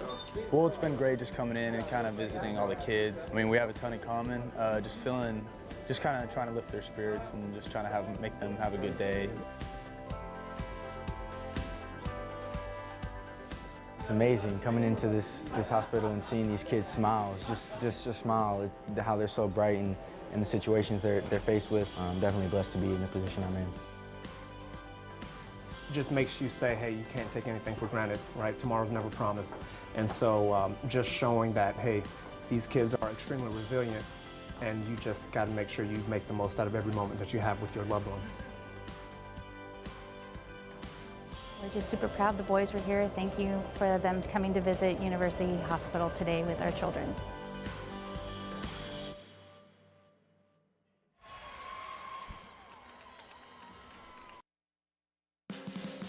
You're watching the San Antonio Sports All-Star Football Game presented by HEB. And welcome back, everybody. I'm joined by a very special gentleman representing San Antonio Sports, President and CEO, Russ Bookbinder. Wonderful event. I know you guys do this all the time. For folks that don't know what San Antonio Sports is all about, could you give them just kind of a brief overview? We're a nonprofit, and our mission is to transform the community through the power of sport. And we do that in 3 different areas. Events that impact, events like this. We work on a school park program. We have John L. Santikos Foundation has really helped us turning elementary school playgrounds into small community parks. We work with the city and council districts. And then we take care of kids. We work with after-school programs, teaching kids in 48 elementary schools, 1,200 kids that are underserved, sports, the principles of sports, many other things. But our job is to use sport as the tool to transform this community. And you do that so well, and you've done it for so long. For example, this is the 40th annual All-Star Game. This is great. It is. The Ole Miss Kiwanis Club started this 40 years ago. We picked it up 5 years ago. We moved it to the Dome, worked with the Army All-American Bowl folks, and really it honors the seniors in this city and the surrounding counties that perform well, high-character kids, gives them a chance to be seen by coaches and scouts. And those that don't have scholarships yet, a lot of them get signed right out of this game. Some are going to major D1 colleges, as you see some of the performances tonight. Yeah, my nephew, for one, years ago, he played in one of these games, and he got a scholarship out of that. So it does work, and it makes a difference. And so, the kids are out there playing, but it does make a difference maybe in their future. Absolutely. And HEB has been marvelous in helping us put this on. So what's next? What do you guys have been through so many things. What's next? The next couple of things is we have the San Antonio Sports Hall of Fame tribute on January 27th. So we'll be inducting Becky Hammond, Mike Mitchell, former Spur, who's passed away 2 years ago, Gordon Hartman, and then Bill Hansen, who was with San Antonio Sports, into the Hall of Fame. And we'll have a group, the 4 original stars of the Jersey Boys are going to be the entertainment, so it'll be exciting. And then, of course, the Final Four comes in late March, early April. That's the next big event. It's great for the city. It's great for the city, and you all and what you all do are great for the city as well. Thank you so much. Thank you. All right, again, San Antonio Sports, and again, sponsoring the 40th annual All-Star Game. It's a great football game, and if you're just joining us now, stay for the second half, because I got the feeling there's a lot more fireworks to come. San Antonio Sports and the U.S. Army are recognizing teams that go beyond the game On February 19th, after a violent tornado swept through San Antonio neighborhoods, the Lee Volunteers football team and coaches went to work clearing yards of tree limbs and storm debris for grateful residents. On August 11th, the Alamo Heights football team and their coaches spent half a day at the San Antonio Food Bank, helping with a variety of projects for this nonprofit that fights hunger. On September 22nd, 11 members of the Clark High School cross-country team traveled to the Texas coast to help with Hurricane Harvey relief. And we recognize students in Southwest High School's Fellowship of Christian Athletes for being great role models. They regularly visit elementary schools in their district to motivate and encourage the little kids to make good grades and stay in school. These 4 teams demonstrated the beyond the game values of selfless service, caring, and respect. San Antonio sports and the U.S. Army appreciate high school and middle school coaches who inspire their teams to serve others.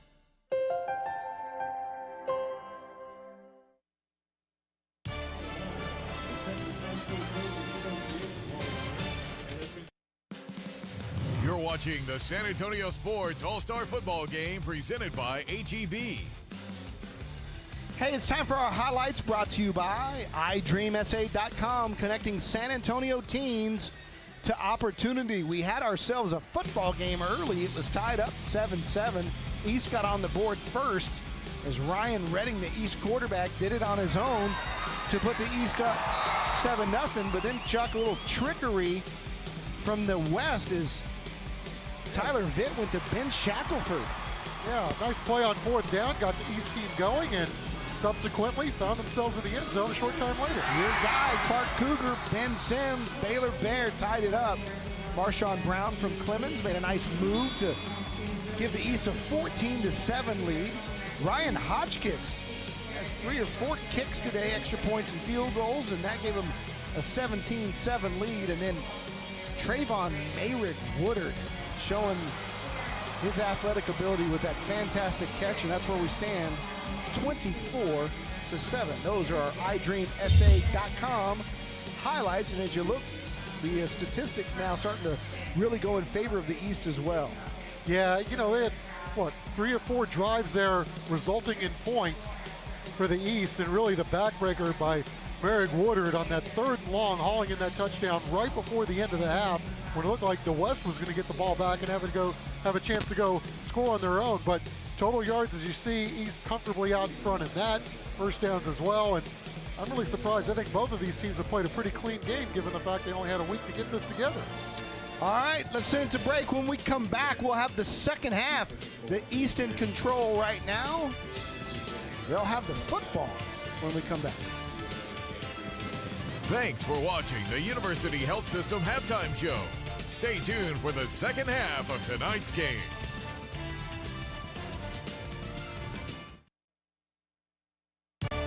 The San Antonio Sports All-Star Football Game is presented by HEB and sponsored by Frost, Whataburger, CPS Energy, Pizza Hut, University Health System, Ancira, Powerade, Hallmark University, Kielbasa Smoked Meats, Lymphedema MD, Ernest Roofing, Sprouts Farmers Market, ASCO, Countywide Service Company, America's Diamond, High School Music Service, Night Office Solutions, UIW, Pick and Pool, and iDreamSA.com.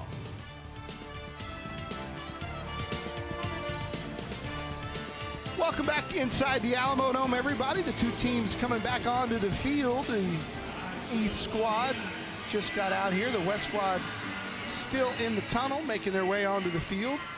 It's been all East so far, and got a couple of standouts. Ryan Redding started 8 for 8 with 165 yards for the East squad at quarterback, as they got the dance cam going on inside the dome.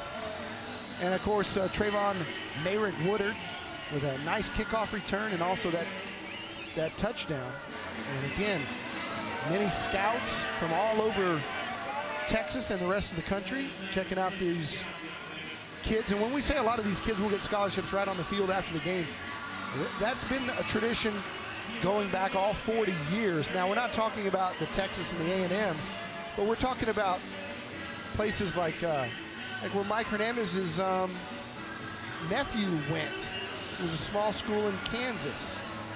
Junior colleges. Yeah.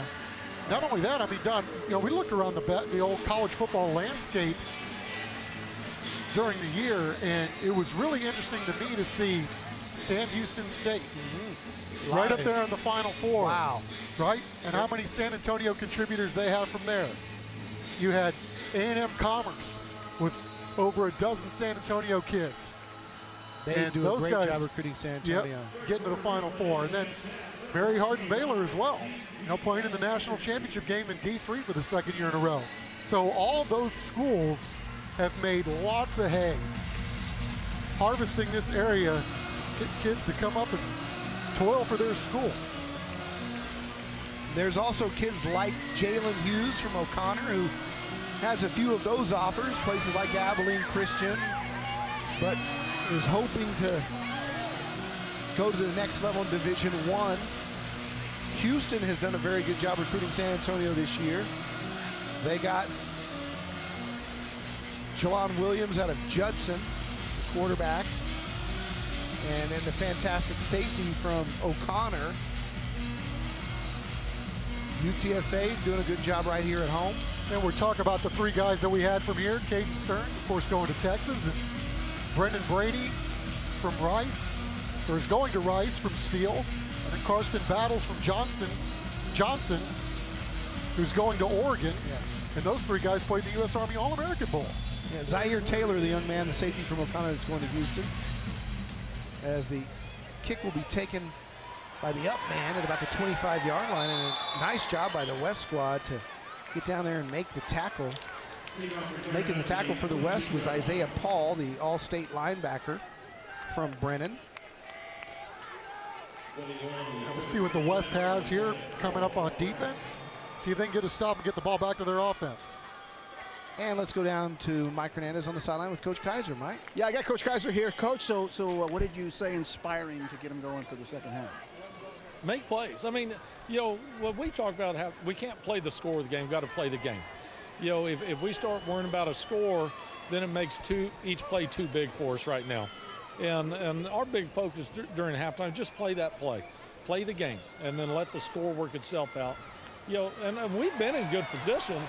They've just made plays, and we haven't. We made one on the punt, but they had a great first drive and then hit some big plays. So we just got to settle in and play a little bit better. So you're not going to really change things up offensively. Are you going to open it up a little more, you think?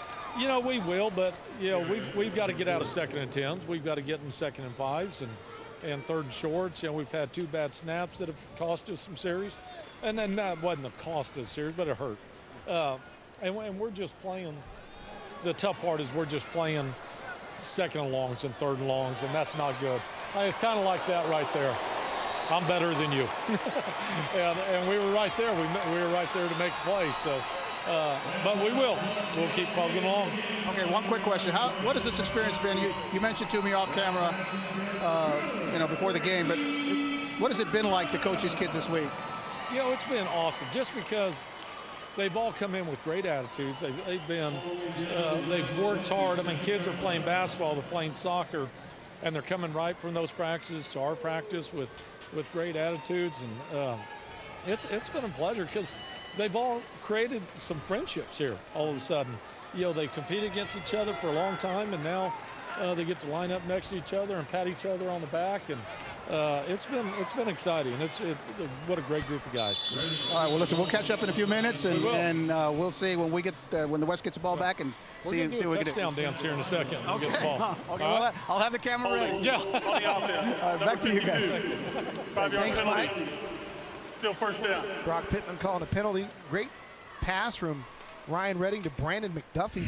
39 yards, set this one up all the way down to the 28-yard line. And we had a hold, basically a tackle there by the East's Colby Harris from Judson. Yeah, the West doing a really nice job swarming to the football, stopping that play. But you're right, on the play getting down there, my goodness, what a play by Brandon McDuffie. to go fight through 2 defenders and come down with that football. Redding now 9 for 9 for over 200 yards. And he's just missed. I just jinxed him. And here comes the late penalty. Oh, you want to stop the incomplete, that's how you do it. It's it. It never happened. Like being fouled on an attempt. Redding having a nice game here. I'll say making an early claim for our MVP on. Pass interference on the defense. Number 23. Ball be placed in the spot of the foul. First down. Take another look at the play. Ball right on the money, but right up his back, and definitely interference there. Israel Powell from Marshall on the coverage. Redding on first down and 10. Fires over here, got a man wide open to the 20, to the 10. And I'm telling you, 31. I'm with you. 31. You know, when we threw it down to Mike Hernandez, we missed one of his plays where he crushed somebody. 31 is going to play somewhere. I'm telling you, this kid brings the wood. He's done out of post with the catch. And then look at Jaime Ramirez. I was just thinking, you know, we have any trouble getting to our car after the game for whatever reason? Somebody wants to love Jaime Ramirez. I'm going to go get 31. I love him. I want 31 on my team too. Redding fires, same type play, caught. And this time it's done again, brought down. Young man from Post, Texas, 6'4", 215, small school, big kid. That time Ryan Redding really hanging in there, faked the run, threw the ball on the RPO, and he took a shot afterwards. We're in the high school music service red zone now at the 5-yard line. Got second down and goal for Redding. It's got Keith Jefferson from Judson split out to the left. Hands it off inside and pushing his way to the 2 before being pushed back is Marshawn Brown out of Clemens. Yeah, the defensive line for the West, doesn't look on the scoreboard, but these guys have really done a nice job stopping just about every single run. It's Carlos Campos out of Memorial, and what a fantastic story they were in high school football this year. Going from 0 for a few years there at Memorial to winning their district. Campos, one of the big leaders, doing a nice job. This looks like a cramp. Hopefully that's all it is. We'll take a break. When we come back, it'll be 3rd and 2 for the East.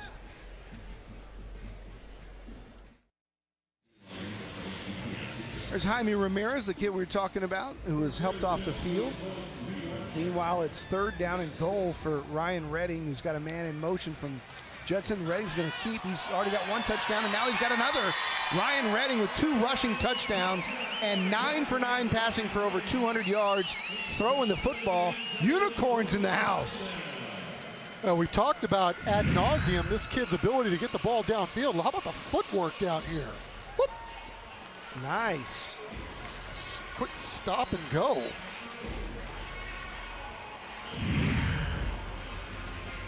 The East now starting to put some real room between themselves and the West squad. 31-7 if the PAT is true. Ryan Hotchkiss counting his teammates to make sure. He's got a busy day, the young man out of San Antonio Christian. And Larry Hill's calling a timeout. Larry Hill's, he's fired up, coaching not like happy about it. Playoff game, man. Didn't get the right number of guys out there. Had 10. They tried to run the 11th out there, but not quite, so he had to burn one. He's up 31-7. I tell you what, Larry Hill, one of the most intense competitors you'll ever see, and it's translated into years and years of success out at Smithson Valley. He's like, all right, who didn't remember they were supposed to go in on that? Because whoever it was might get some upbacks during this game. No, but I mean, that's part of why he's had so much success. I mean, it's just no stone unturned, attention to detail. Do what you've been coached to do, and don't go into business for yourself. I tell you what, one of my favorite Larry Hill stories, we were doing a TNL game 4 or 5 years ago. He walked up to me and goes, "What time are we kicking off?" And I said, "I think coach is 7:10. 7:10, I was told 7:08. And I said, "Okay, same thing, right?" And he's like, "No, everything we did today was predicated on a 7:08 kickoff." So you're right, he's got, even the 2 minutes would mean something to they him. mean something. That one's blocked. It's still loose. It's still loose, and the West have a chance to return it, but be right there at the 20-yard line. But yeah, the bus has to leave at a certain time, and you go through your pregame at a certain time, and 2 minutes makes a difference. All right, when we come back, it's all East. 8:58 left here in the third.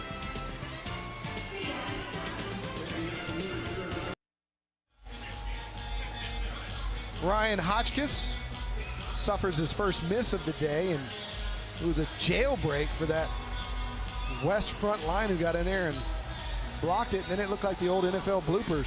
Yeah, they got through. Nice little push there. I think Ezreal Powell from Marshall was the one that blocked it, but Isaiah Paul from Brennan also in on there. But again, those big beasties up front clearing the way for the athletes to get through there and snuff out that extra point.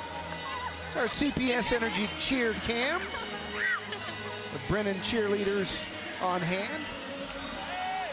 As Hotchkiss will put his foot into this one, he'll drive it all the way down to the 10-yard line. And that's where it'll be brought back, and doing a nice job running it down is number 19 from the East squad. That's Mason Pierce out of Smithson Valley, and he had that one tracked from the get-go. That was a really nice play coming around from the outside. So it looked like the West had that all set up to go left. He's got unbelievable speed, that young man, Mason Pierce. According to our scout, Mark Kusenberger, he runs 4.5. That's picking him up and putting him down. Tyler Vitt from MacArthur, going to Texas State again, in at running at quarterback.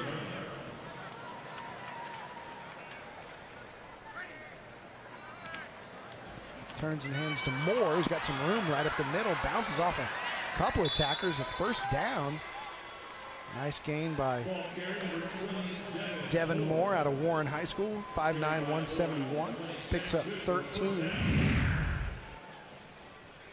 Nice burst to get into the line. This is kept by Vitt. He was looking for somebody to run over. And he and Wilt Eveld from Navarro on a collision course. That's quarterback on quarterback crime there.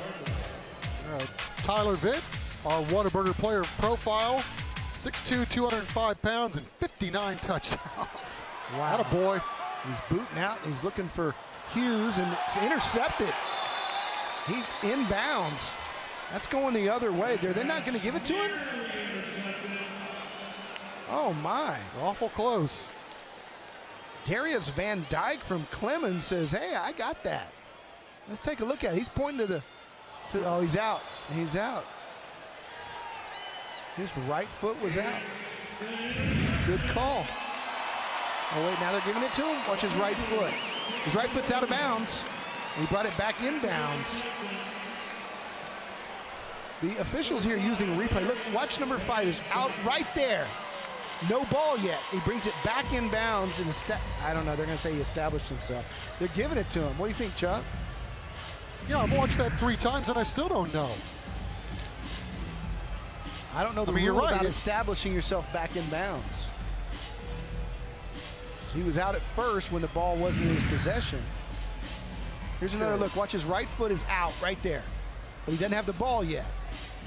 He still doesn't have the ball. Still doesn't have the ball. Now he's got the ball, and he brings it back in bounds. Looks like he's on the line. Yeah, I guess the ball's still in the air. If his foot is on the bounds, out of bounds when he touches it, that's the end of the play. Looks like they had it right the first time.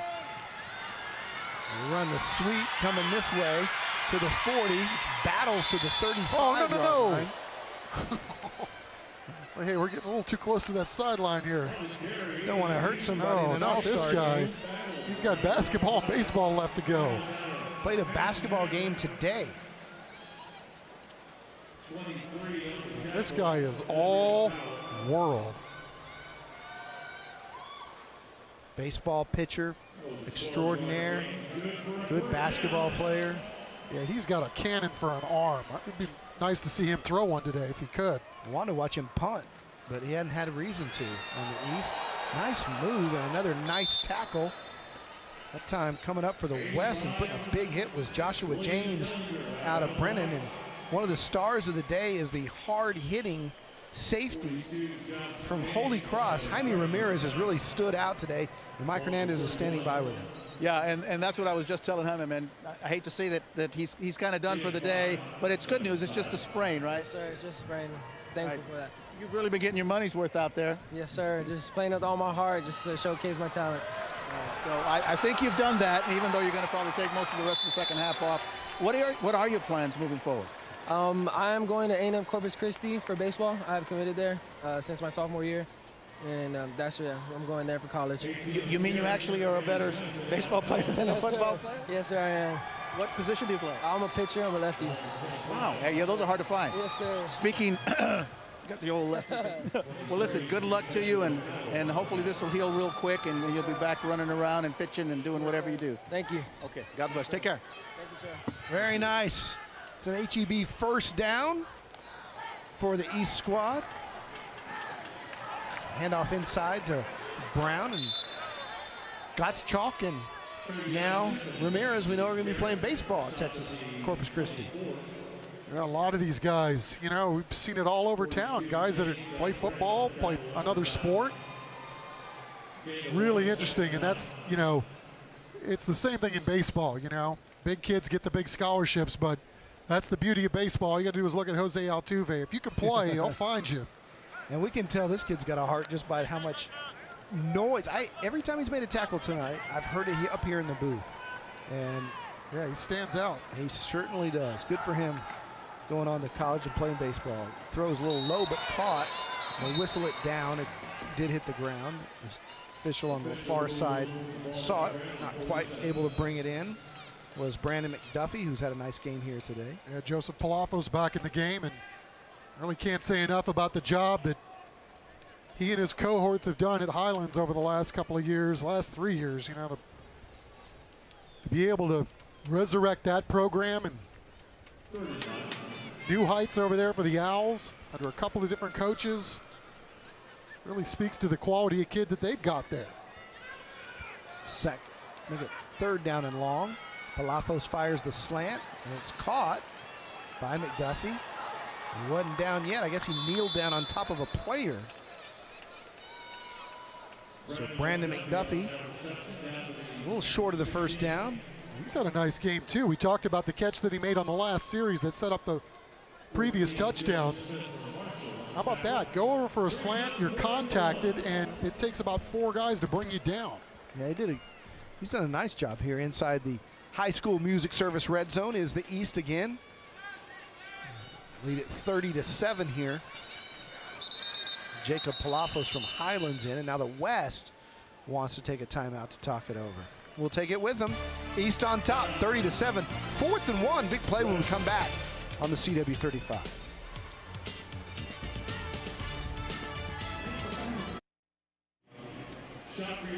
Welcome back to the Alamo Dome. It's an America's Diamond Smile, Cam, and young and old alike having a good time.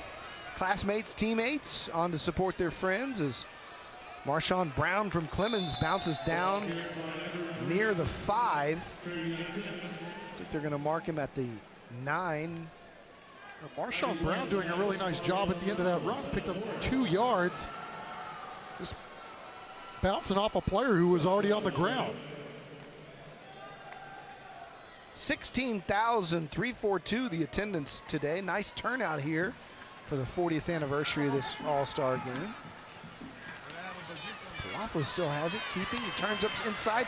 Touchdown, Jacob Palafos from Highlands High School. 36-7. The East scores again. Saw that a time or two over the last 2 years, whether it was Joseph Palafos or their star running back who's also here today. Rene Palomino, yep. Good job going with the flow. Got some blocks out there. Nice job hustling out there on the outside by Mason Pierce from Smithson Valley. A little double duty. I tell you what, they're about to wear out Ryan Hotchkiss, the kicker from San Antonio Christian. He's been out there a lot. Get a chance to show his stuff. Another one right down the middle. To ice his foot. And it's 37-7. Somebody brought another picture of their friend, brother, family member. Palafos does a great job of finishing that run and extending the ball over the goal line for another touchdown. And I think it was cool what Coach Kaiser said about the opportunity to make a lot of new friends this week. And you see guys who've competed against each other, chest bumping and high-fiving. That's a fun thing to see, as that drive took up 8 plays and 48 yards and 3 minutes off the clock. We've got 5:13 left here in the third quarter, and it's been all East. Yeah, it's interesting you say that. Palafos gets the punch from Highlands, and then the first guy over to congratulate him is Tristan Fuentes from Harlandale. A couple of guys that probably competed against each other from time to time. Getting a chance to hook up and stick one in for the East.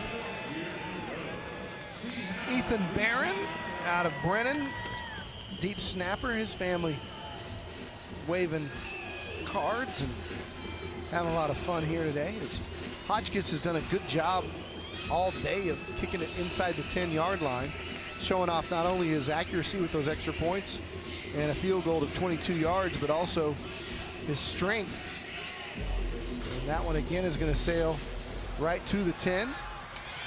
Bringing it out across the 30-yard line is number 5 for the West, and that's Jalen Griffin out of Brandeis.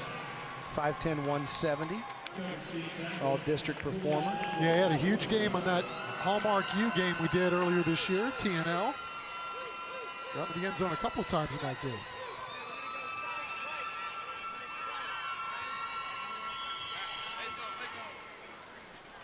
So the West really starting to try to rally here and get something going offensively.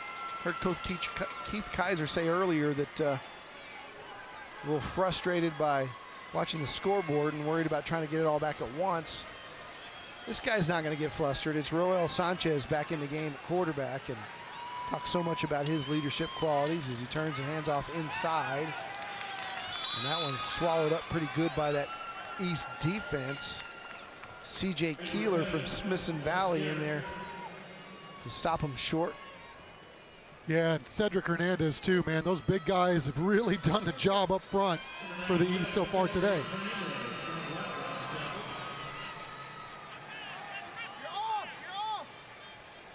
Second down, 8. Run it himself is Sanchez. Gets across the 30, so it's a gain of about 4 before he's brought down, and we've got a flag down on the play. Call for a face mask.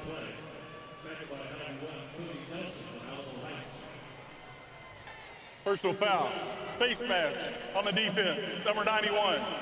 15-yard penalty from the end of the run, first down.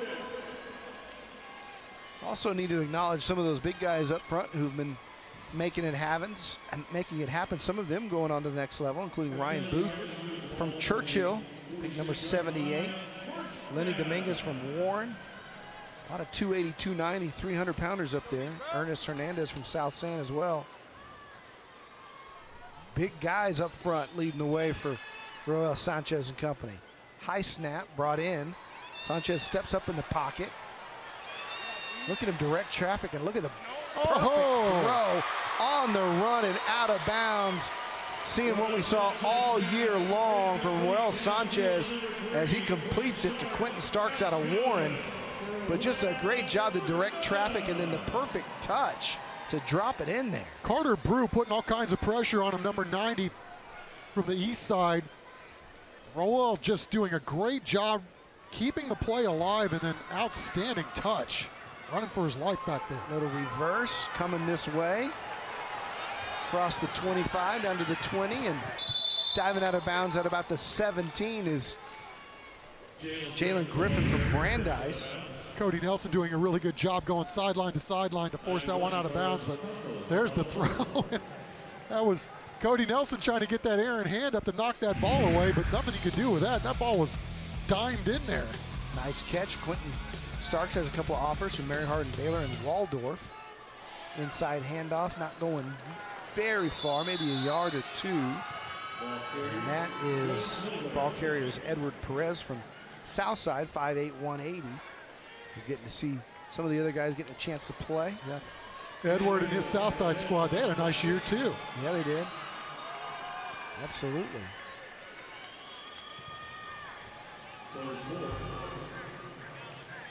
West now back in the high school music service red zone. Diego Vela in at running back. We've seen him a couple years on TNL, and he's a rugged back.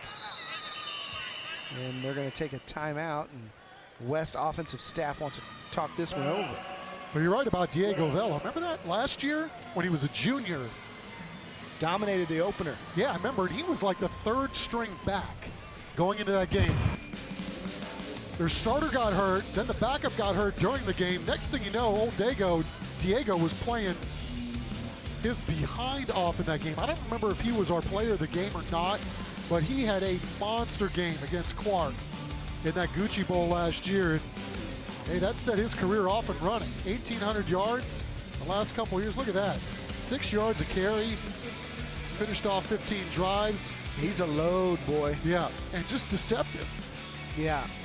And he's low to the ground, and because of that, you don't think he's very fast because he looks like a fire hydrant.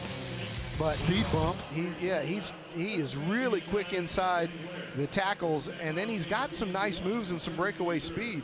And he looks like he's put on some weight since opening week. And if you try to tackle him, he will run you over. Yeah, or by you. He's got the whole package.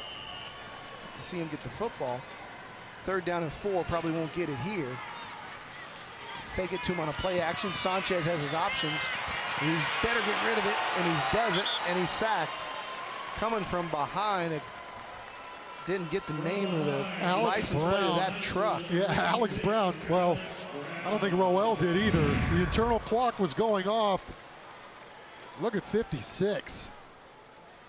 Oh, yeah, going to get me a quarterback at the end of this one. That is a very large human being with some wheels. Tracking, smacking. 4th down, West with no choice than to go for it here.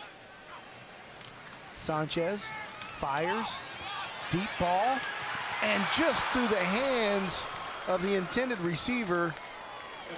And that's Alexander Wise from Brennan, and he just couldn't quite bring it in.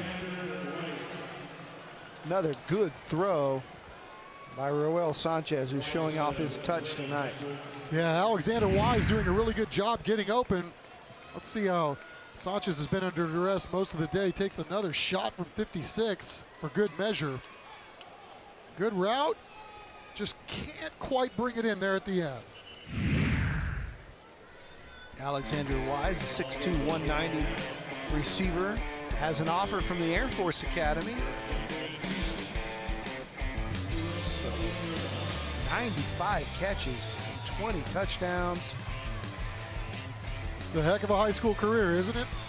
He's also a basketball player, so he's going to have some options as Ryan Redding comes back in at quarterback for the East. Sweep to the near side. That's Marshawn Brown from Clemens, and he's brought down from behind. Big number 98, Taylor Posey from Bernie Champion, there to bring him down. Yeah, really impressed by Marshawn Brown. Didn't get to see many of his games, but I'll tell you what, we did that Steel game, that Clemens Steel game that meant so much towards the end of the year. And well, I'll tell you what, he really stood up and made himself quite a name for himself that night. Palomino from Highlands doing a great job to pick up the 1st down. See how shifty he is. Man, he's put up some of the bigger games in TNL history. And that kid just runs wild. in the SAISD district. I mean, it's one of those things. He's almost like a little magician back there. It's like, now you see me, now you don't. Quick of the hand, just you think you have him. Next thing you know, he's down the field on you. First down and 10 for the East. It's 37-7 ball game. Redding having to run for his life, being chased, wants to throw, and now we'll just chunk it out of bounds. That's the right move. Set up second down and 10. Yeah, good coverage on the back end. Carlos Covarrubias from Burbank. That's his first official incomplete pass for Ryan Redding, who went 11 for 11 to start. Thrown for 260 yards and a touchdown and run for 2. Can you say Whataburger MVP? I was thinking the same thing.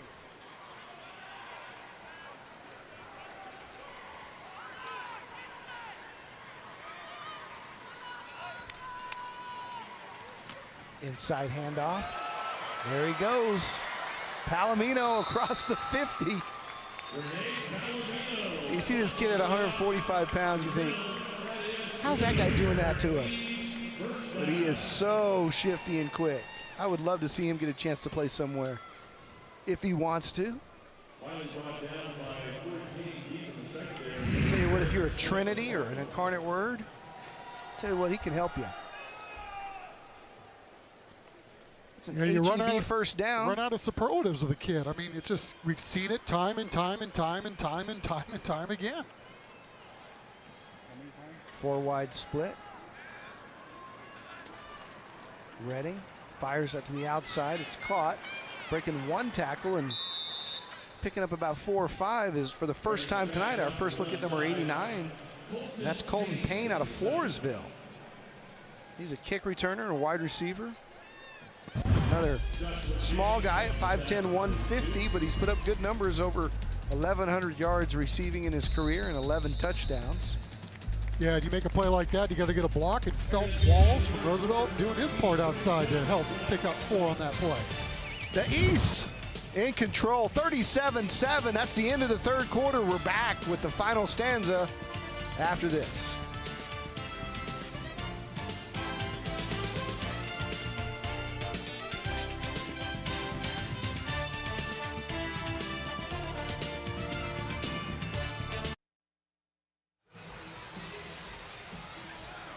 We're back. It's the start of the fourth quarter with the East on top, 37-7.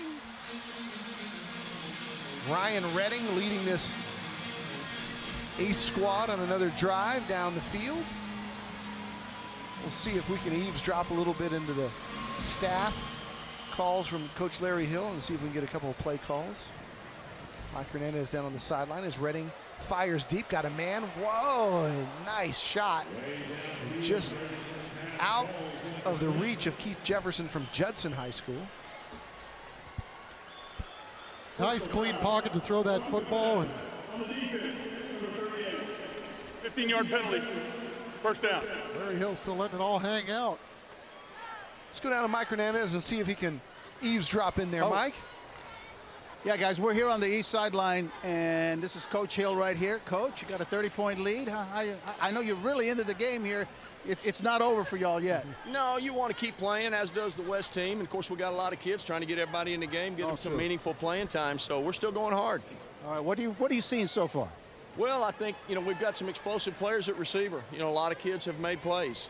Just sometimes it's there and we execute well, and sometimes they just do something like that right there. Really nothing special there. Little short throw, but yet he makes 8 yards just on an easy running catch. That's the Jefferson kid from Judson. Fine ball player. Okay, so what's the next call, you think? Well, Coach Shin's down there, my guess. Let me see if I can determine from the formation what we think we're going to run here. We've got a lot of guys going in and out of the game, as you can tell, so it's a little bit of a Chinese fire drill, but I've really been impressed with both teams' ability not to have 12 in the huddle or false starts or offsides or delay of games, things that typically are pretty prevalent in a game like this. Yeah, they've been pretty disciplined. I've noticed that too. Yeah, I think both teams have done well. They've had a good week of practice. It's a tribute to their high school programs as well. Let's see what we run here. This is a jet sweep to Mason Pierce from Smithson Valley. Saying just what we're talking about. Makes a couple of yards there, even though There's nothing there. Nothing there. So, you know, a lot of times in the regular season, but certainly in games like this, sometimes it's players, not plays. Right. In other words, who can we get the ball to and give them an opportunity to impact the play? And we're fortunate we got a lot of guys that can do something with it. All right, so you have, of course, you have Woodard that you have on your team. How was it like coaching him? Well, it's been great. It's been great to do it one more time. He's got a great future, obviously, at TCU. He's impacted the game today on defense, of course, on offense with the big catch, and, of course, on special teams he's played well with the punt return. You know, again, you know, I think he's just one of those special players that has a knack of every time he's involved in the play. If he's the one that's going to determine the outcome of the play, it's usually going to go well for Smithson Valley. Have you had a good time this week with kids? Yeah, it is. It has been real fun. You know, I've been really impressed with them. Not prima donnas. Nobody's worried about who's rolling in and out, and that's unusual because these guys are the best players at their school. And then the ability to come together in 5 days and befriend guys who formerly were adversaries. And it's been a great experience for them and the coaches. We've really enjoyed coaching them. It's a tribute to their high school coaches at their school because that's not the norm. You know what I'm saying? Normally, there we go. Yeah, Walls, kid from Roosevelt, just a simple throw and catch, and then I go run after the catch. So, but that's a tribute. How these kids are, that's a tribute to the high school staffs around San Antonio. You don't make a kid be high character in 5 days. That's something they came to us with already. All right, Coach, thank you so much. I appreciate it. All right. And I'll let you get back over there to, we'll talk to you in just a little bit. Again, the East ahead now 43-7 with the extra point coming. Don, Chuck? Yep, nice play by Felton Walls, the Roosevelt Rough Rider. Chuck, good route, and then spun out of it and walked in from there. I'm really impressed with the throw, too, because the quarterback saw that the pressure was going to come over the top. Looked like the defender was working his way back inside. He threw it outside and took it to the house. Ryan Hotchkiss, right leg is not worn out yet, 45-7. And Ryan Redding from New Braunfels has been on the money today. Another touchdown pass for the East.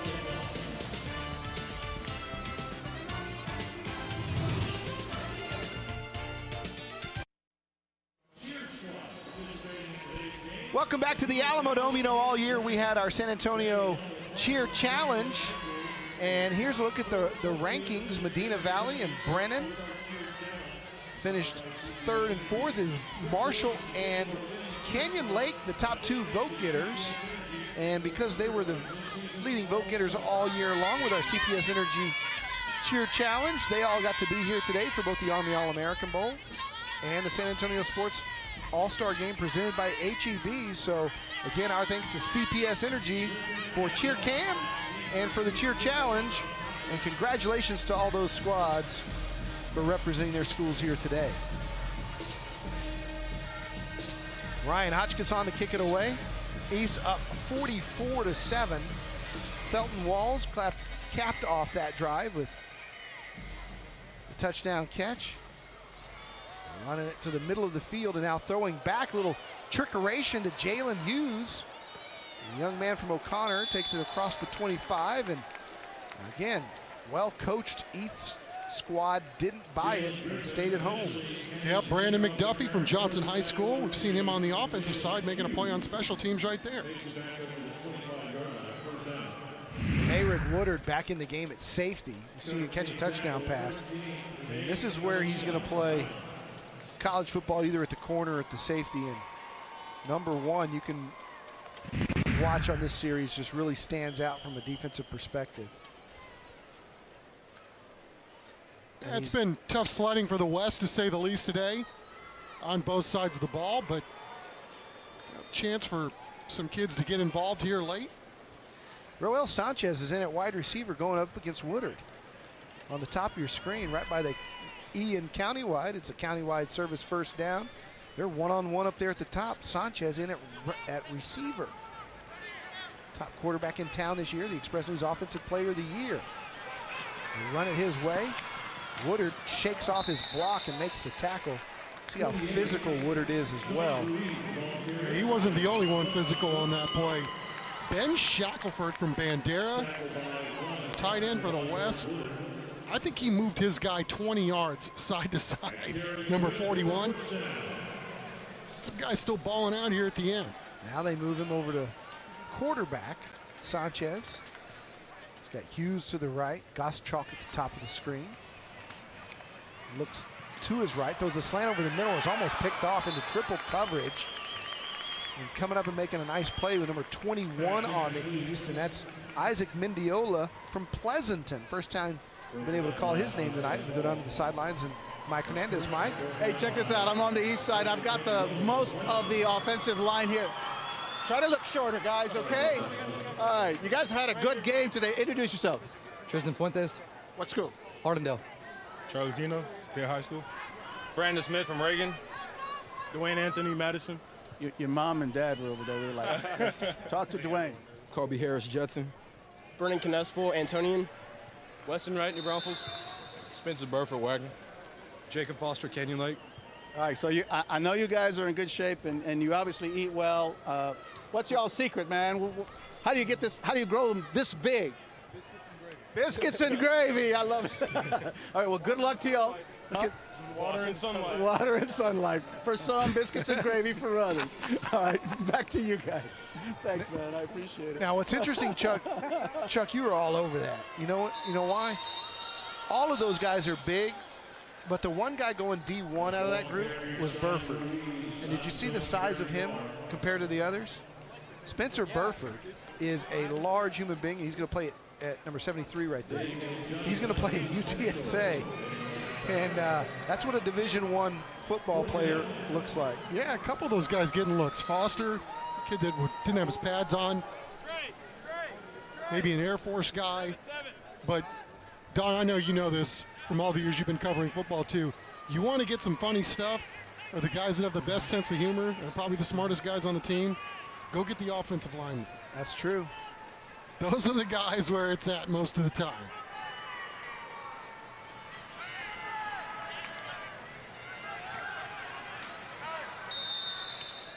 They are witty, they are funny, they are well-educated, well-read most of the time, and very, very smart, and don't get the credit they deserve. They call them the big uglies and all of that, but especially when you get to the college and NFL levels, those guys are very bright. Yeah, and all as a group, usually selfless, too.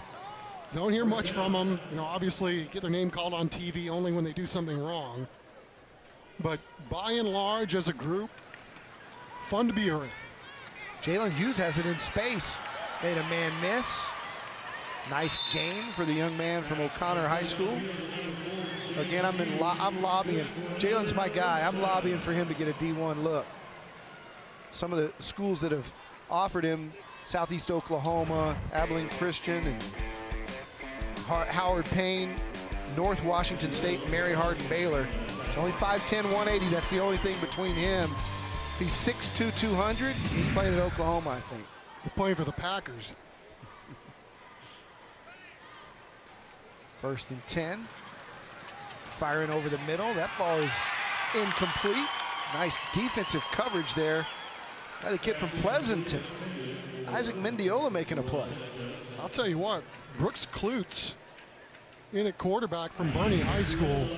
Not an easy throw. Stood in there last second. You know, tough zone you're looking into. And I'll tell you what, he fit that ball in there pretty well. Tough place to try to throw a football, and can't do it much better. 2nd down and 10. Straight drop. Brooks taking off with it. Nice speed to get outside, gets out of bounds. And Bernie's had some good ones. The kid Dormady, who's playing at Tennessee. Followed up by another Greyhound here.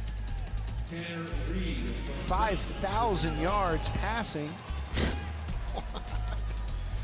57 touchdowns. Another 800 on the ground. Get out of here. Nice job there throwing the out route, and that ball was caught. They call it incomplete. Thought he got his hands underneath it. He did not. The receiver, Alexander Wise from Brennan.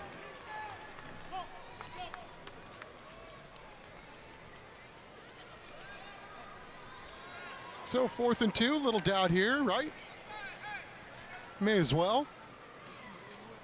It's all about getting these kids some exposure now on both sides of the ball. Forget about the final score.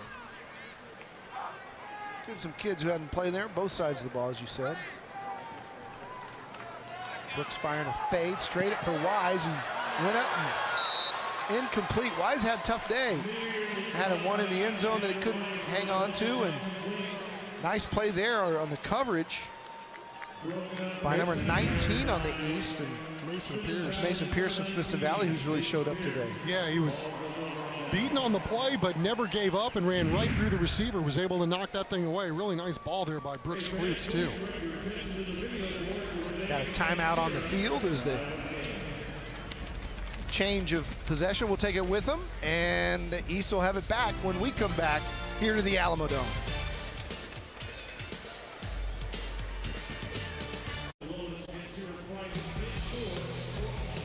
Welcome back to our Whataburger player profile. We talked so much about Miller Bradford off the top of the show. Haven't played much today, if at all.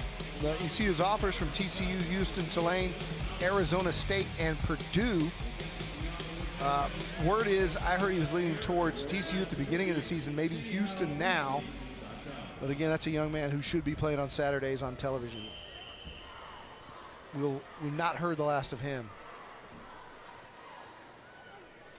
Ball's caught to the outside, running down the sidelines. Good speed and taken out of bounds. Number 89 on the East, and that's Colton Payne out of Floresville. Nice fastball from Joseph Palafos from Highlands High School.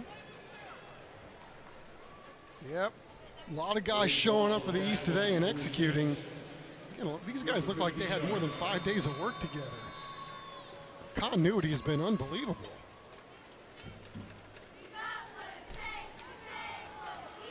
And that's another countywide service company first down as we've got 6 minutes to go here.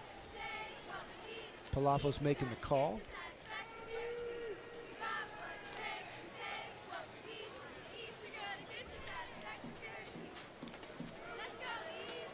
The jet sweep going nowhere and blowing it up. Number 33 for the West. Nice job there is Boston Crisp from Southwest. Dragon getting through there to blow it up. Take a look at our America's Diamond Smile Cam. Ethan's parents still there, young and old. Kids popping each other with those HEB sticks. Some hitting going on in the stands. Thunder sticks gone wild. Remember when my kids were young, they get thunder sticks to wave behind the basket, and then new version of pillow fight. Off to the races. Palomino, will they catch him? No, Renee Palomino from Highlands High School, showing everybody what we've seen at Alamo Stadium. 59 yards. Hey, you can put him outside, but this guy does a lot of his work between the tackles. Look at that, just great vision, unbelievable feet. His ability to change direction.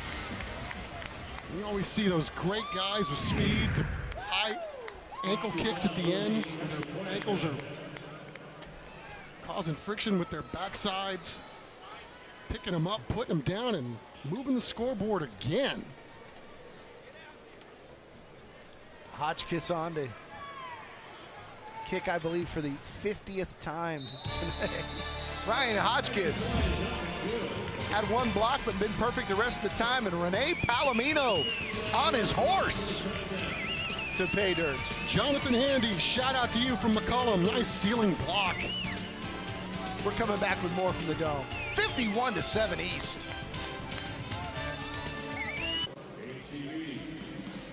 You're watching the San Antonio Sports All-Star Football Game presented by HEB. Welcome back. Taking a look at some of the hardware being handed out tonight. We're going to hand the winning coach their champion trophy, and we have our Whataburger Impact Player of the Game. And Renee Palomino making an impact on that last touchdown. 59 yards. And, you know, it's fun to watch, Chuck, because we call games from all over the area on Hallmark University Thursday Night Lights. And I think we even ask ourselves sometimes, can this kid in this district play in this district? Uh-oh, ball's on the ground, but Hughes picks it back up. Or, you know, can they play anywhere in town? Do their talents against this competition cross over to play at the 6A level if they're a 4A player or whatever? Rene Palomino proving today that his talent is as good as it is anywhere in town. And we've seen it for 3 years. He's been starring on Thursday Night Lights since he was a sophomore. And I think it's translated very nicely here tonight. Absolutely, as we knew it would. I mean, only 145 pounds. That's why, that's why you ask. But let's go down to the sidelines. Mike Hernandez. Yep, speaking of the devil, I've got Rene Palomino, and that was a heck of a run. Congratulations. Thank you, sir. So I got to tell you, man, we've watched you, Chuck, Don, and I, and a couple of years, and we've done a couple of games, and you just keep doing it, man. I don't see how you do it, but nobody can catch you. Yes, sir. I mean, it starts all up front. I mean, the guys, they're big guys. We're going against big guys. We worked all week to do this, and I'm glad I got one. That was my goal, to get one today. How did it feel playing all week with some of the best, and you're among them? How did it feel playing with other players like that? I felt blessed. I mean, to be one of the top guys in San Antonio and playing with, big dudes and good. I mean, I love competition, so I've always played up when I was little, so I love it. Yes, sir. Well, you certainly have impressed us throughout the last few years, and again, it's been a pleasure watching you. Good luck in the future. You have any plans for the future? Know what you're going to be doing? Hopefully I get something for college. I want to go play some football. I don't want to stop this. Again, there's got to be a place for you, man, because young men like you just don't grow on trees. You know what I'm saying? Good luck. Thank you. God bless. There you go. There you go, Mary Hardin Baylor, Shriner, Concordia Lutheran, Trinity. That young man you want on your team. Have him return kicks, split him out, give him the football. He's going to make something happen. It's a big league throw by Tyler Vitt, who's taken a beating in his last couple of plays. But tell you what, this is another guy, to me, it just passes the eye test. Yeah, big, strong, did it all year long. Hits Gotchkis over the middle. He's accurate, I think he's going to get even better in college. Going to work on the mechanics a little bit. But, you can't coach that arm strength and his ability to make decisions and all that other good stuff, not to mention he's big. Yep, D1 commit to Texas State. Double pumps that one, and he's brought down. Good rush from the outside. Fired up about it for the East squad is number 40. And that is C.J. Keeler from Smithson Valley. And you see the Ranger fans in attendance. Clock ticks inside 3 minutes. Good for C.J. Went to high school with his mom. Did you really? Sure did. Hey, speaking of this, our MVP is likely going to be Ryan Redding. Got a text or a tweet from Glenda Linhoff, the stadium named after her and her husband out in Cibolo. We have a face mask being dropped. And Glenda weighing in with this nugget of information that Ryan Redding is the grandson of legendary Judson coach Sterling Jeter, who of course was on DW's staff. And personal foul, face mask on the defense. 15-yard penalty from the previous spot. First down. Coach Jim Rackley's staff and was the athletic coordinator there after Frank Arnold and DW retired. Coach Jeter, one of the great football coaches and track and field coaches this area has ever seen, and Ryan Redding is his grandson, so he comes from good stock. Yeah, I'll say. Thank you, Mrs. Linhoff, for the tip.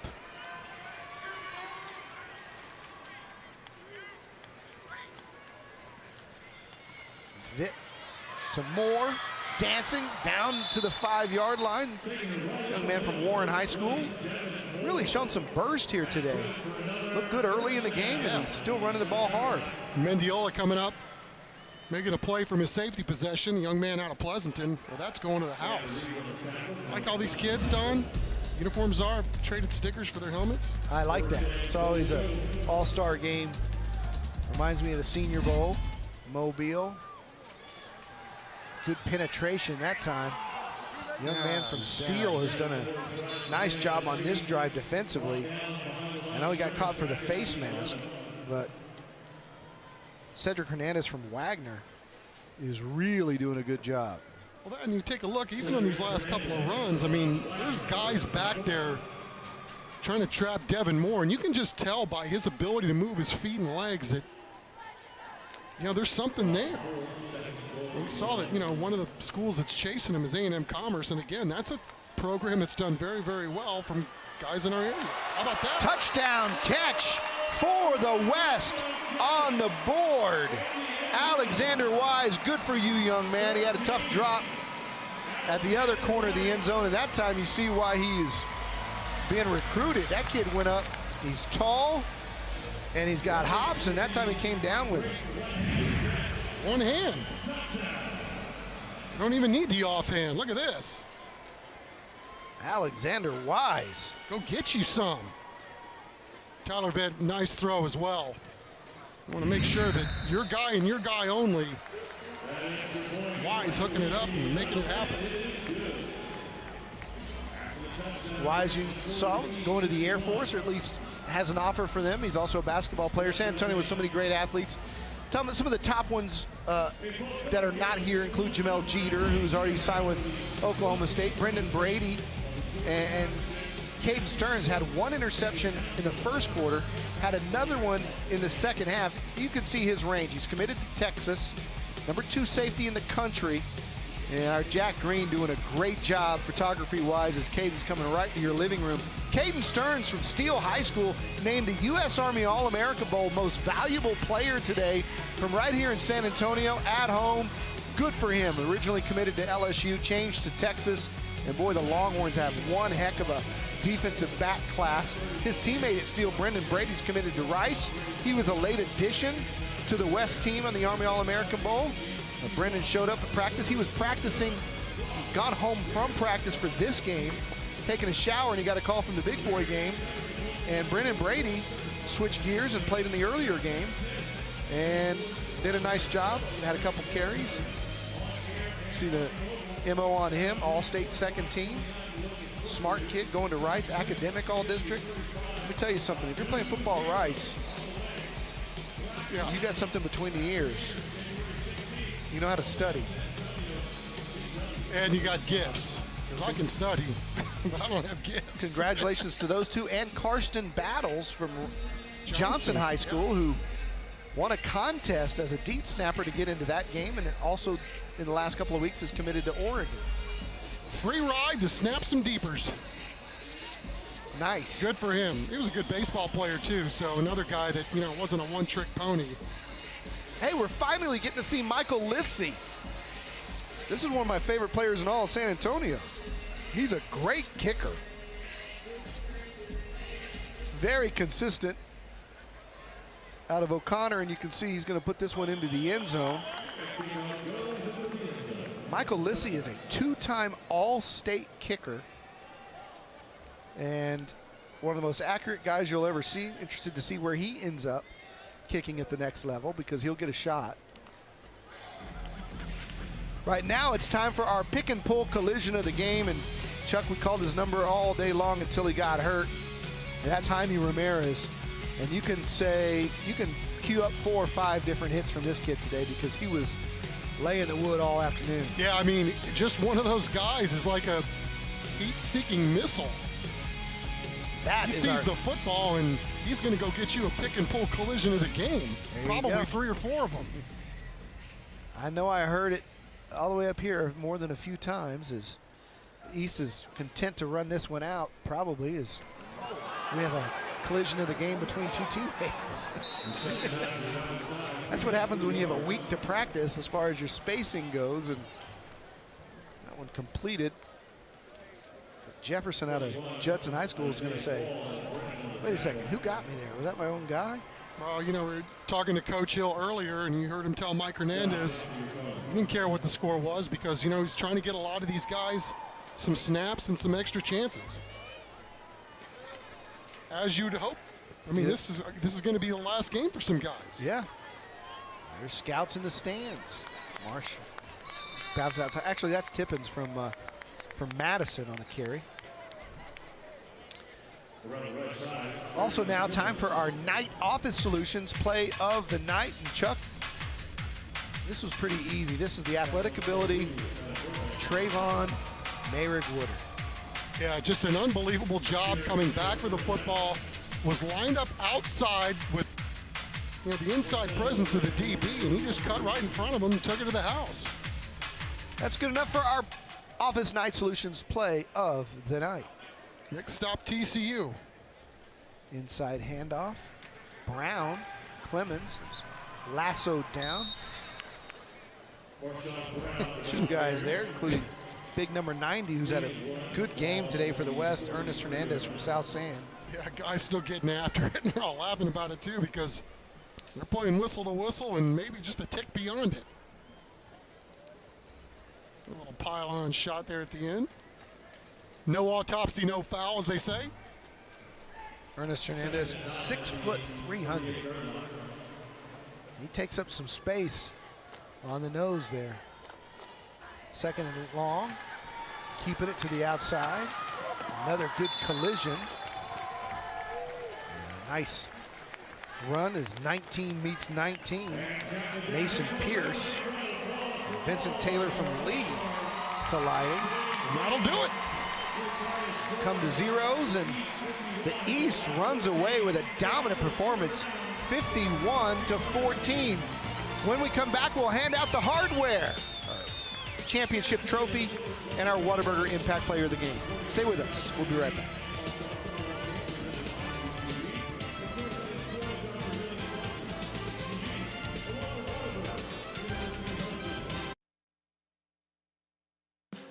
This is the San Antonio Sports All-Star Football Game presented by HEB Postgame Show.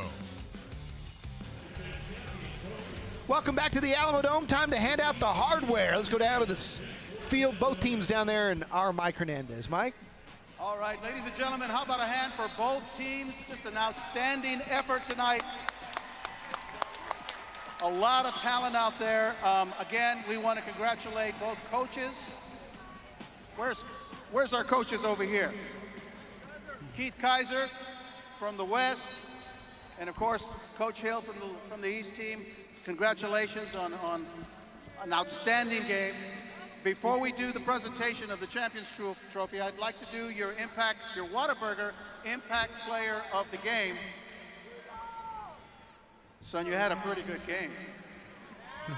How about a hand?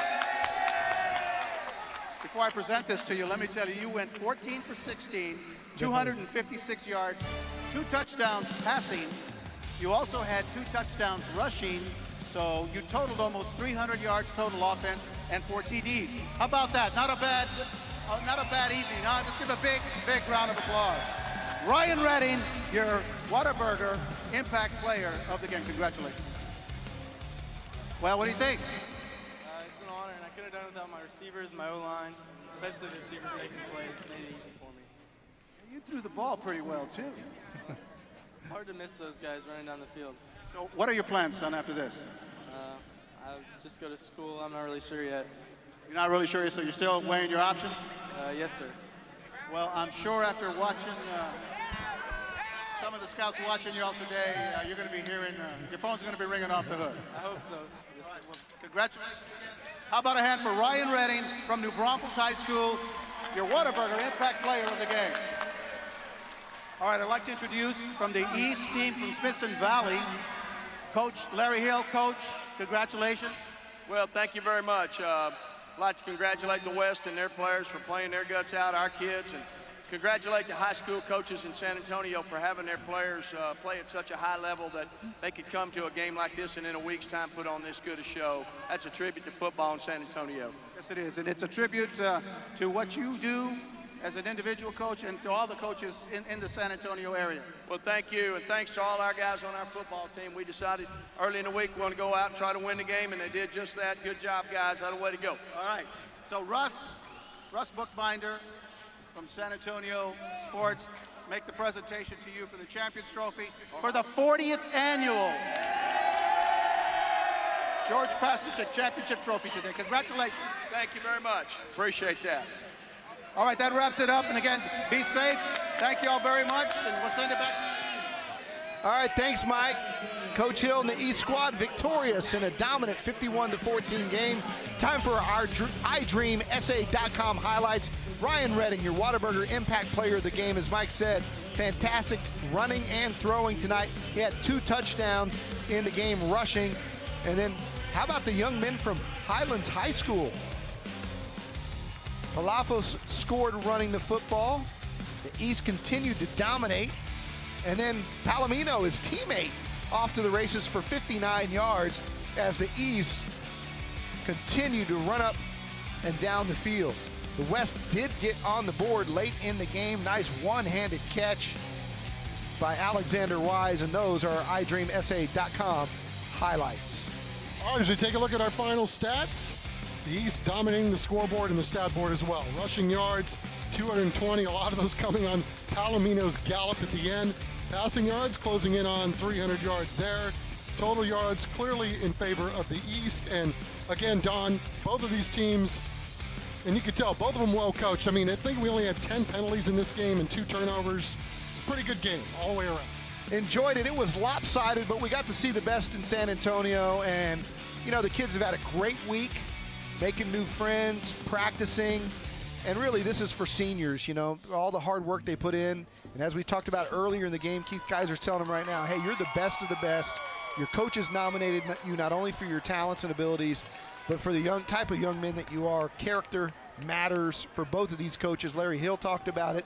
They came to practice with character. They competed with character all over the city of San Antonio. What a great thing to see. East side, west side, north side, south side all come together, practice for a week, make new friendships. And a lot of these guys hopefully will be noticed and have another chance to play at the next level. We've enjoyed bringing it to you all season long on Thursday Night Lights. We're looking forward to next season as well. For Chris Kotfas, who worked so hard to produce this, Brian Watts as well in the truck, a cast of thousands. For Mark Kusenberger, our statistician extraordinaire up here in the booth. For Mike Hernandez down on the field, and my broadcast partner Chuck Mikatinik. It's a lot of football we called this year, partner, UTSA and TNL. We look forward to doing it again next year. Thank you for watching. This has been a presentation of Sinclair San Antonio, KMYS, the CW35.